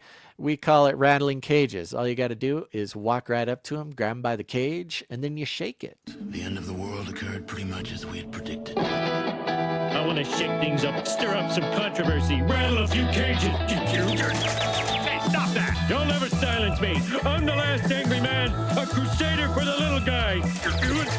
Leave the bird alone. Never. Rattle a few cages. Rattle a few cages. The human race will have every opportunity to improve. And if they don't? Ask Noah. That's right. Just ask Noah. Guns, you got any last words? I'm trying to get this music to start. Why isn't it starting? There it is. It was turned all the way down. Huh. Oh my gosh, that's crazy, dude. Little gremlins on the jingle board. The Jingle Maker Nader is the name of this jingle board. And so you can yell at it if it fails. Nothing else, really. Thank you, everyone, for being here. Appreciate you all. God bless you all. And we'll see you Wednesday. I might do something tomorrow on Tuesday. We'll see. Yeah, you should. Got a lot of stuff going on tomorrow, but give the people what they want. Give the face like the sun people what they came for, guys. Yeah. All right. I'll talk about Satan. I'll do it. All right, everybody. Thanks for tuning in to this episode of Canary Cry News Talk. Make sure to tune in next time. But until then, think outside the cage. Do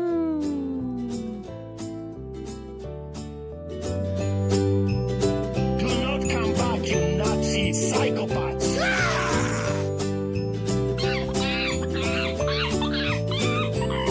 It will kill. This is the way. It will kill. I love the Great Reset. We're all gonna die. They love killing.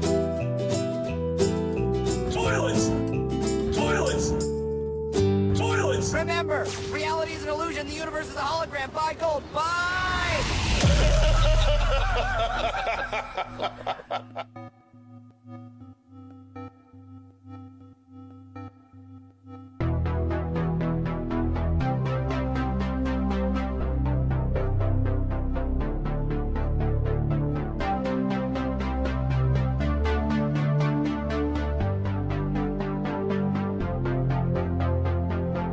Early latter rains.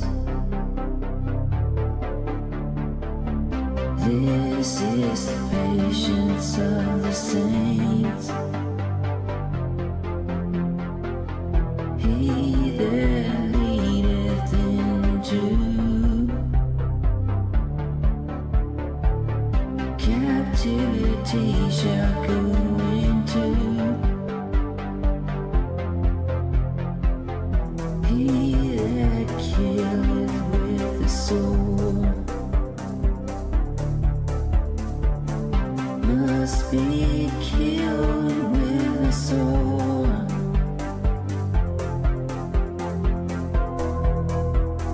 Here is the patience of the saints. Here are they that keep the commandments of God. In the faith of Jesus,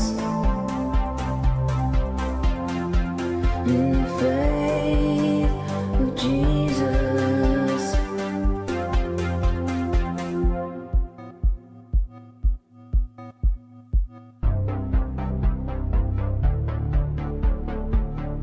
We count them happy which endure. You have heard of the patience of Job and have seen the end of the Lord. That the Lord is very pitiful in the tender mercy.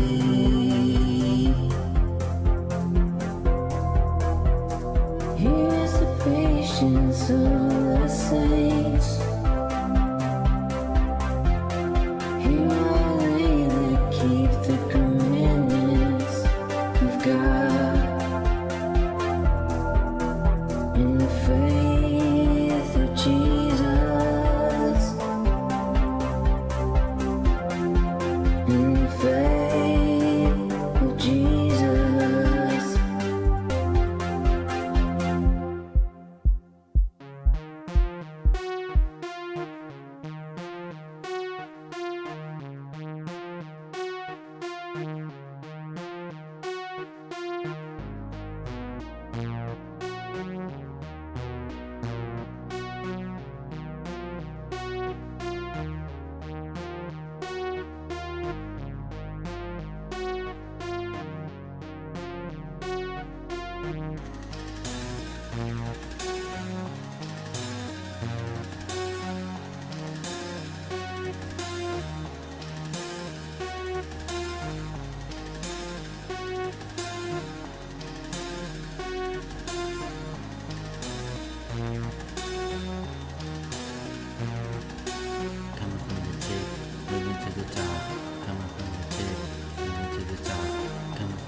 solutions for the problems that he created.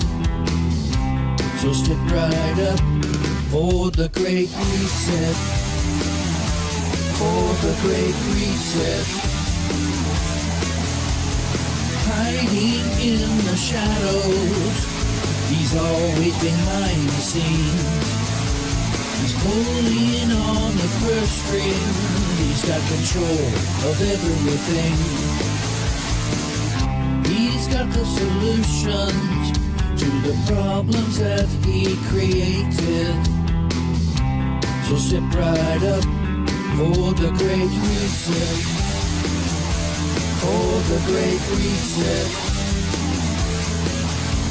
He serves his master with fervor.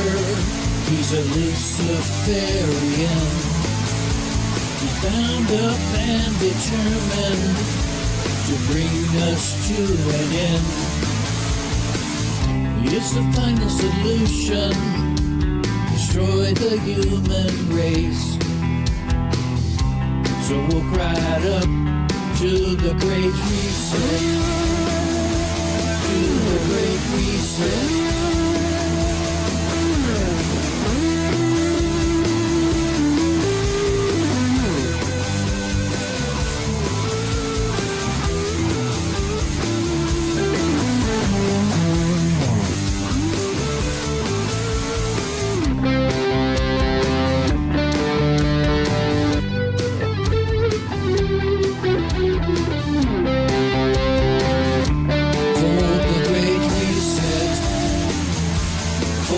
Great Reset. There's only one way out through the door, but you'll need the code. 10, 5, 19, 21, 19. Or you can step right up for the Great Reset. For the Great Reset. For the Great Reset. For the Great Reset.